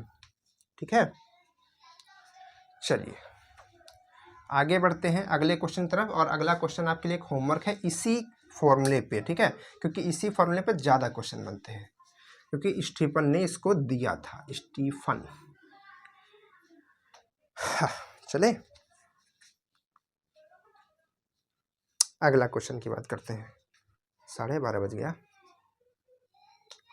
चलिए अगला क्वेश्चन क्या है, अगला क्वेश्चन है कि किसी कणिका का, अब यहाँ पर कणिका मत समझिएगा और परेशान मत होइएगा, कड़ी मतलब वो कोई पृष्ठ की ही बात हो रही है। ठीक है, किसी चीज की ही बात हो रही है, तो किसी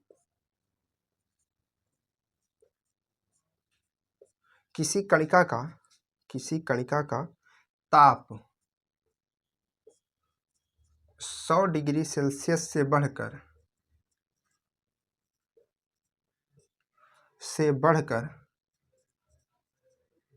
473 डिग्री सेल्सियस, 273 नहीं है, ध्यान रखिएगा, हो जाए तो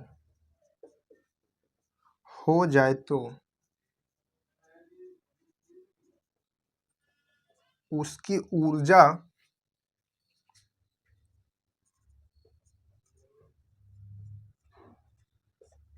ऊर्जा हो जाएगी 2 गुनी, ठीक है, 16 गुनी, और क्या है 8 गुनी, 8 गुनी के बाद 81 गुनी। ठीक है, तो ये आपके पास में क्या है, ऑप्शन है, इधर क्वेश्चन है, वही वाला फॉर्मूला आपका लगेगा। इसी तरीके से रेशियो लेकर के इसको निकालिएगा, सॉल्व करके बताइएगा कितना गुना आएगा। ठीक है, उसकी ऊर्जा मतलब क्या भाई, जो उसमें से रिलीज हो रहा है, ठीक है, वो इमिशन हो रहा है, ठीक है, आपका जो रेडिएशन है वही आपकी ऊर्जा होगी। तो वही आपको बताना है कि पहले कितना हो रही थी, बाद में कितना हो रही है। तो पहले और बाद का रेशियो लेकर के, इसका और इसका रेशियो लेकर के, इसको डिग्री सेल्सियस में है, इसको केल्विन में कन्वर्ट करके उन दोनों के देखिए कितना गुना आएगा, बन जाएगा खुद ही। ठीक है, चलिए इसका आपको आंसर बताना है। ठीक है, तो इसको आप स्क्रीनशॉट कर लीजिएगा, बताइएगा इसका आंसर। इसके बाद बात करते हैं नेक्स्ट क्वेश्चन की। नेक्स्ट क्वेश्चन क्या है भाई हमारे पास में, नेक्स्ट क्वेश्चन हमारे पास में है, ये अच्छा क्वेश्चन है, वही वाला जो हमको बता रहे थे, कमरे वाला क्वेश्चन है ना।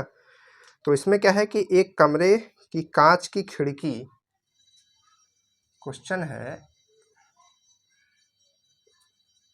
एक कमरे की कांच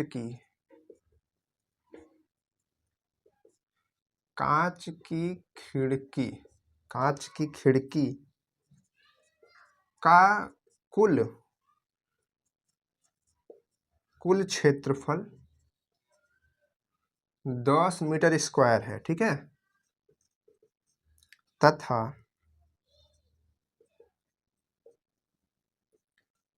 कांच की मोटाई, ठीक है, तथा कांच की मोटाई 2 mm है। 2, लाइट कटने वाली है क्या भाई, लाइट कट जाएगी तो फिर क्या होगा। चलिए 2 mm है, यदि कमरे यदि कमरे के अंदर का ताप, अब इसको आप लोग कीजिए क्योंकि ये वाला क्वेश्चन हम समझा चुके हैं पहले ही, ठीक है। आपको बस ये वाला फॉर्मूला लगाना है, ये वाला लगा करके करते रहिए, ठीक है। क्या है, 30 डिग्री तथा बाहर में कितना है 60 डिग्री, 60 डिग्री हो तो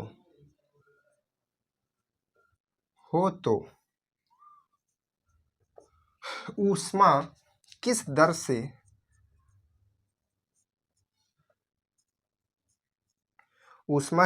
से कमरे में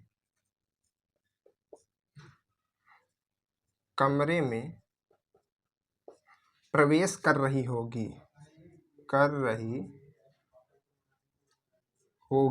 आपके ऑप्शन, इसको आप करते रहिए, थोड़ा सा इसमें इंक डाल देते हैं, ठीक है। तब से आप लोग समझते रहिए इसको कैसे करना है, ठीक है। इसमें आपको ऊष्मा की दर पूछा है, क्या पूछा है, ऊष्मा की दर पूछा है। और आपका जो क्वेश्चन है, मतलब कि जो आपके पास फॉर्मूला है, ये किसको बताता है, केवल ऊष्मा को बताता है। और पूछा क्या है, ऊष्मा की दर। और जब किसी चीज में दर पूछ ली जाए ना, दर, तो वो हमेशा क्या होता है कि अपॉन टाइम हो जाता है। जैसे कि ऊष्मा की दर पूछा ना, तो ऊष्मा बटे समय, ठीक है। कार्य की दर पूछा ना, तो कार्य बटे समय, ठीक है। जैसे पूछा आपकी दर पूछ लिया, तो आप बटे समय, कुछ भी हो सकता है भाई। तो कहने का मतलब है कि अगर आपको ऊष्मा बतानी है, सॉरी दर बतानी है, तो उसमें बटे में समय लगा दीजिए, ठीक है। तो आप यहाँ पर देख पर आप ऊष्मा निकाल पाएंगे, तो उसी में बटे समय कर दीजिए, तो दर निकल जाएगा, ऊष्मा की दर निकल जाएगी। तो कैसे समय करेंगे, समय आपको कहीं पर दिख रहा है फॉर्मूला में, उस फॉर्मूले में जो समय आपको दिख रहा है उसको इधर लाइए, तो क्या हो जाएगा, वो आपका उसमें किधर है, मल्टीप्लाई में है ना, ऊपर है। तो इधर नीचे की तरफ आएगा तो क्या हो जाएगा, नीचे की तरफ आएगा तो वो हो जाएगा आपका Q/T। अब आपको देखिएगा थोड़ा सा, देखिए टी को इधर ला लेंगे तो फॉर्मूला हो जाएगा Q/T, और Q/T मतलब उसकी दर, ठीक है। हमने कहा बटे में समय कर लीजिए। और K की वैल्यू भी इसमें आपको दिया होगा क्वेश्चन में, एक सेकेंड कांच के लिए, तो आपको दिया रहेगा, उसको आपको याद उतना करने की जरूरत नहीं है।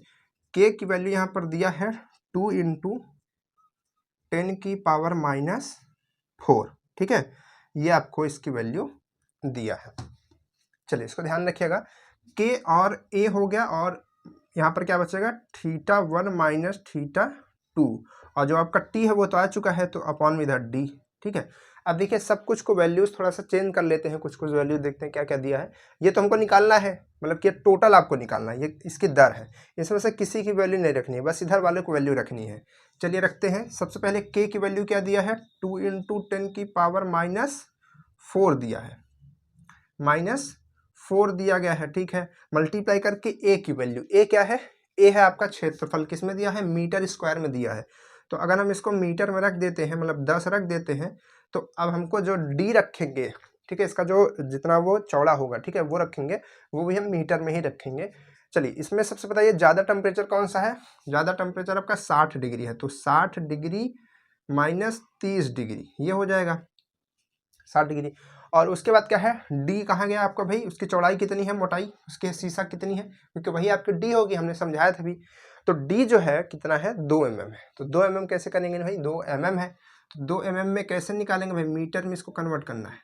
तो मीटर में कन्वर्ट करने के लिए 1000 से भाग दे देंगे तो मीटर में कन्वर्ट हो जाएगा, तो टोटल ये आएगा 0.002 मीटर, ठीक है, ये आएगा ना, ठीक है, ये आएगा।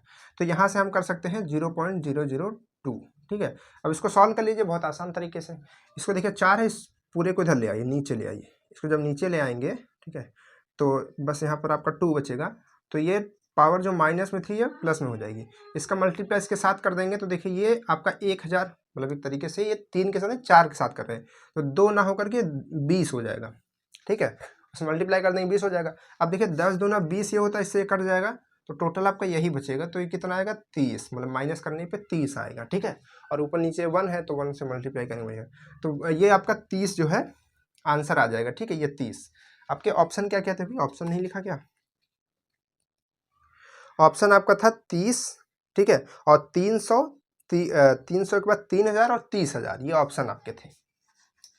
क्या थे भाई, एक आपका था 30, ठीक है, 30 कैलोरी पर सेकेंड, ठीक है। उसके बाद था एक ठो, उसके बाद था 300, ठीक है, कैलोरी पर सेकेंड। उसके बाद था 3000, ठीक है, कैलोरी पर सेकेंड। उसके बाद था 30,000, ठीक है, कैलोरी पर सेकेंड। तो आपका क्या हो जाएगा, कितना हो जाएगा, 30 कैलोरी पर सेकेंड। मतलब कि उसमें कितनी हीट जा रही होगी, 1 सेकेंड में 30 कैलोरी चली जा रही होगी। कब, जब आपके अंदर रूम का टेम्परेचर 30 है, नॉर्मल 30 होता भी है, और बाहर 60 तो नहीं होता, लेकिन अगर 50 भी हम मान ले, 50 तो होता है। तो अगर इतना है तो सोच लीजिए कि इधर ये कितना जा रहा है, 30 कैलोरी जा रही है अंदर, इतना मोटा शीशा है। तो अगर आप मान लीजिए कि यहाँ पर 30 जा रहा है, तो हम उसका थोड़ा कम कर दें, तो लगभग मान लीजिए कि हम लोगों के अगर जितना बड़ा अगर एरिया है, अगर इतना बड़ा एरिया है, ठीक है, 10 मीटर स्क्वायर, ठीक है, इतना बड़ा एरिया काफ़ी ज़्यादा होता है, ठीक है, लेकिन ये कई खिड़की को जोड़ करके बात हो रही होगी। तो इतना जो है आपके घर में हमेशा जो है हीट आती रहती है दोपहर के समय में, जब आपका टेम्परेचर हाई होता है, ठीक है। तो इस तरीके से आप इसको पता कर सकते हैं, ठीक है। तो अगर अब आपको घर में जो है शीशे से कम हीट अंदर लानी हो, तो आप क्या क्या कर सकते हैं, सोचिए। आप क्या कर सकते हैं, सबसे पहले उसका क्षेत्रफल कम कर सकते हैं। उसका क्या कर सकते हैं, क्षेत्रफल कम कर सकते हैं, ठीक है। क्षेत्रफल आप उसका कम कर दीजिए, छोटा छोटा लगाइए, ठीक है। मतलब ऐसा नहीं कि बहुत ढेर सारा बड़ी बड़ी खिड़की लगा दी है तो ज़्यादा अंदर आएगा, ठीक है। छोटा खिड़की लगाइए, इतना लगाइए कि बस आपको प्रकाश लेना है ना अंदर, ठीक है। वहाँ पर आपको थोड़ी लाइट आनी चाहिए अंदर, घर के अंदर इसीलिए लगाते हैं खिड़की, तो या फिर खोल करके हवा आ सके, तो वहाँ पर उसको थोड़ा छोटा लगाइए। बहुत बड़ी बड़ी खिड़की लगा देंगे तो दिक्कत होगी, ठीक है। एरिया कम कर दीजिए। दूसरी चीज़ है, कांच की मोटाई बढ़ा दीजिए। देखिए यहाँ पर अगर हम इसको बढ़ाते हैं, मतलब कि ये जो वैल्यू है इसको हम बढ़ाएंगे, तो ये वैल्यू जो है घटेगी। ये वैल्यू क्या करेंगे, बढ़ाएंगे, तो ये वैल्यू घटेगी, मतलब उल्टा काम होगा। तो इसकी वैल्यू को बढ़ा दीजिए, ठीक है, तो ये आपका घट जाएगा। और क्या कर सकते हैं भाई, और क्या कर सकते हैं, और शीशा तो शीशा है, वो तो के उसका फिक्स रहेगा, और टेम्परेचर अंदर का कम कीजिए, और क्या, ठीक है।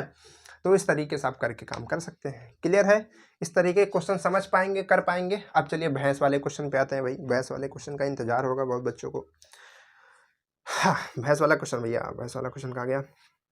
चलिए एक क्वेश्चन पहले, भैंस वाले से पहले एक क्वेश्चन और है। एक क्वेश्चन आपके पास है कि एक आपने कंबल देखे होंगे, दो तरीके के कंबल देखे होंगे। एक कंबल आपने देखा होगा कि एक कंबल है मोटा सा, इतना मोटा सा कंबल, एक कंबल है मोटा सा, कुछ सिलाई की गई, जैसे आपकी रजाई वजाई होती है, कंबल ही मान लीजिए उसको, ठीक है, मोटा सा है, ठीक है। इसमें क्वेश्चन है कि अकेले मोटे कंबल की अपेक्षा, अकेले मोटे कंबल की अपेक्षा दो पतले पतले कंबल को जोड़ने से सर्दी कम लगती है। मतलब कि एक मोटी सी रजाई ले लीजिए, वो, या ठीक है, उससे आपको सर्दी लगेगी, लेकिन अगर आप दो कंबल पतले पतले ले लेते हैं, उन दोनों को जोड़ देते हैं साथ में, तो फिर आपकी, जैसे कहते हैं ना ठंडी उंडी में मम्मी लोग कहती, पापा लोग, या फिर कोई भी कहता है कि ऐसा कीजिए, दो ठो एक ही में साट लीजिए, मतलब कि एक ही में लगा लीजिए, ठीक है। तो उसका मतलब क्या होता है कि एक लगाइए, फिर उसके ऊपर एक दो पूरा। या फिर कभी कभी इस तरीके कंबल आपने देखे होंगे, उसमें आपने देखे होंगे एक कंबल रहता है, फिर एक कंबल और रहता है, ऐसा करेंगे तो बीच में खुलता है वो, ठीक है। या फिर आपने अपनी कोट देखी होगी, जो अच्छी अच्छी कोट आती हैं, ठीक है, ठंडी में पहनने के लिए। या फिर आपने यहाँ स्वेटर देखा होगा, तो स्वेटर में एक चीज़ आपने देखा होगा, वो कभी सिंगल नहीं होता है, वो एक स्वेटर होता है, उसमें ऐसा बीच में गैप होता है, मतलब डबल करके वो सिला जाता है। तो डबल करके क्यों सिला जाता है, उसका कारण होता है। क्या कारण होता है, वही आपको बताना है। मतलब कि मोटा अगर आप पहन लेंगे तो उसमें ज़्यादा ठंडी लगेगी, लेकिन पतले पतले दो साथ में रहेंगे तो कम ठंडी लगेगी। क्यों, आपको ये बताना है। आपके ऑप्शन है, मोटाई बढ़ जाती है, पहला। दूसरा है, उनके बीच वायु आ जाती है। तीसरा, शरीर को दुगनी ऊष्मा मिलती है। ये तीन हो गया। चौथा है, इनमें से कोई नहीं। तो क्या आपका ऑप्शन हो सकता है, मोटाई बढ़ जाती है, जरूरी नहीं है, ठीक है, कि मोटाई बढ़ जाए, हो सकता है पतला रहे, फिर भी वो आपका काम करेगा। इसका आंसर है कि इनके बीच वायु आ जाती है, हवा आ जाती है, ठीक है। तो जो हवा होती है वो दोनों उनके बीच में आ जाती है, जिसकी वजह से जो हीट का ट्रांसफर है वो धीमा हो जाता है, हीट का ट्रांसफर जो है वो कम हो जाता है। और हीट का ट्रांसफर होगा तो आपकी जो गर्मी है शरीर की, वो बाहर नहीं जा पाएगी, और इधर की जो गर्मी है वो अंदर नहीं आ पाएगी। तो जिसके वजह से अगर वहाँ पर और वैक्यूम कर दिया जाए, मतलब कि खाली कर दीजिए, हवा भी ना रहे, ठीक है, तो वो और कम ठंडी लगेगी। ऐसा समझ लो ठंडी लगेगी ही नहीं लगेगी। तो विदेशों में अगर आपने देखा होगा, जहाँ पर जो ठंडे ठंडे प्रदेश के जो देश हैं, जैसे इंग्लैंड वगैरह हो गए, ठीक है, इन सब में क्या है, इन सब में जो दीवारें बनाई जाती है ना आपकी, वो ऐसे नहीं बनाई जाती जैसे कि भारत में बनाई जाती है। इस तरीके की दीवार नहीं बनाई जाती। यहाँ पर ईंट है, ऐसे ऐसे जोड़ दी है, ठीक है। उसमें एक दीवार ऐसे बनाई जाएगी पतली सी, और एक दीवार और पतली सी, ठीक है। ऐसे बीच में गैप कर दिया जाता है। यहाँ पर वैक्यूम कर दिया जाता है, या फिर कभी कभी यहाँ पर थर्माकोल भर दिया जाता है। थर्माकोल जानते हैं ना, सूखता जिसको बोलते हैं, व्हाइट वाला जो आता है, ठीक है, उसको डाल दिया जाता है, ठीक है। तो वहाँ पर हीट जो है ट्रांसफर नहीं हो पाती है। क्लियर। चलिए इसके बाद क्या है अगला क्वेश्चन। अगला क्वेश्चन क्या है, तो अब ठंडी से बचने के लिए समझ जाइए ना कौन सा कपड़ा लेना चाहिए, ठीक है। चलिए फैशन में मत रहिएगा, डबल वाला ले लीजिएगा। इसके बाद है कि काली भैंस लिखा हुआ है, काली भैंस, भैंस नहीं लिखा, काली भैंस लिखा हुआ है। भैंस गोरी भी होती है क्या, एक ठो होती है ना वाइट वाइट, थोड़ा सा भूरी कलर की। तो इसमें लिखा है कि काली भैंसें गर्मी के दिनों में तालाब में पड़ी रहती हैं, इसका क्या कारण हो सकता है भाई। तालाब में अगर नहीं छोड़ोगे तो नहीं जाएगी, है ना। चलिए कोई बात नहीं है। तो तालाब में पड़ी रहती है, मतलब वहाँ पर पसंद करती है वो जाना। क्यों पसंद करती है, यह उनकी आदत होती है, हो सकता है ऑप्शन, ठीक है। उन्हें गर्मी लगती है, भाई गर्मी तो लगती है तभी तो भागती है, ठीक है। उनका रंग ज़्यादा ऊष्मा अवशोषित करता है तथा कम उत्सर्जन करता है, ठीक है। ये हो गया तीसरा ऑप्शन। उसके बाद है उन्हें अधिक प्यास लगती है, पानी पीने के लिए वहाँ जाती हैं। पानी तो भाई कहीं भी पी सकती हैं, लेकिन उसके अंदर डूब के क्यों रहती हैं, तो उसके डूबने का यही कारण है कि उनका जो रंग है, जो कलर है उनका ब्लैक, जिसके वजह से उनका जो है हीट जो है, जो रेडिएशन है, उसका एब्जॉर्प्शन ज़्यादा होता है। मतलब एब्जॉर्प्शन होता है, ऐसा रिफ्लेक्शन नहीं होता है, ठीक है। सब के सब उन्हीं के अंदर आता है, तो जिसकी वजह से बहुत जलन होती है, मतलब गर्मी ज़्यादा लगती है, ठीक है। तो ऑप्शन तो गर्मी वाला भी है, लेकिन आपको ये वाला लगाना है क्योंकि ये जेन्युइन है, ठीक है। यहीं से बना है गर्मी, ठीक है। ये ना होता तो गर्मी ही ना लगती उनको, है ना। तो वही वाली बात है, ठीक है। अब यहाँ पर जैसे कि जो लोग अब थोड़ा सांवले हैं, जैसे कि हम लोग एकदम काले वाले लोग, है ना, हम लोग को गर्मी ज़्यादा लगेगी। क्यों लगेगी, क्योंकि ये एब्जॉर्प्शन ज़्यादा करता है, धूप में निकल जाओगे ज़्यादा गर्मी लगेगी, ठीक है। तो वही चीज़ है। क्लियर हो गया। तो इसको ध्यान रखिएगा, इस पूरे चैप्टर को, हीट चैप्टर आपको पूरा टोटल कंप्लीट होता है। आपने अगर यहाँ देखा, इसके पहले की वीडियोस नहीं देखी हैं तो जाइए सब कुछ देखिए, पूरा हीट कवर कीजिए, क्योंकि इससे आपके 2 से 3 क्वेश्चन आने वाले हैं, पक्का क्वेश्चन किसी से टॉपिक से आ सकते हैं। इस वजह से हमने सारे टॉपिक्स को डिटेल में पढ़ा दिया, सब टॉपिक के क्वेश्चन भी करा दिए, सब कुछ बता दिया। अगर आप इसके बाद भी आप नहीं पढ़ते तो फिर आपकी दिक्कत होगी, ठीक है। इसको ध्यान रखिएगा। बाकी अगर आप और चीज़ों को पाना चाहते हैं, देखना चाहते हैं, तो यहाँ पर दिए गए नंबर पर मिस कॉल, मैसेज कुछ भी कर सकते हैं। आपको बुकलेट वगैरह इंपॉर्टेंट क्वेश्चन हेन टेन जितना सब कुछ मिल जाएगा, ठीक है। तो चलिए फिर मिलते हैं आपसे नेक्स्ट क्लास में। अब हम लोग मैथ स्टार्ट करेंगे, ठीक है। अब मैथ हम लोग जल्दी से कवर कर लेंगे, इसके बाद इस महीने तक पूरा ख़त्म करना है कैसे भी करके, ठीक है। तो चलिए फिर मिलते हैं आपसे नेक्स्ट क्लास में, तब तक के लिए बाय बाय।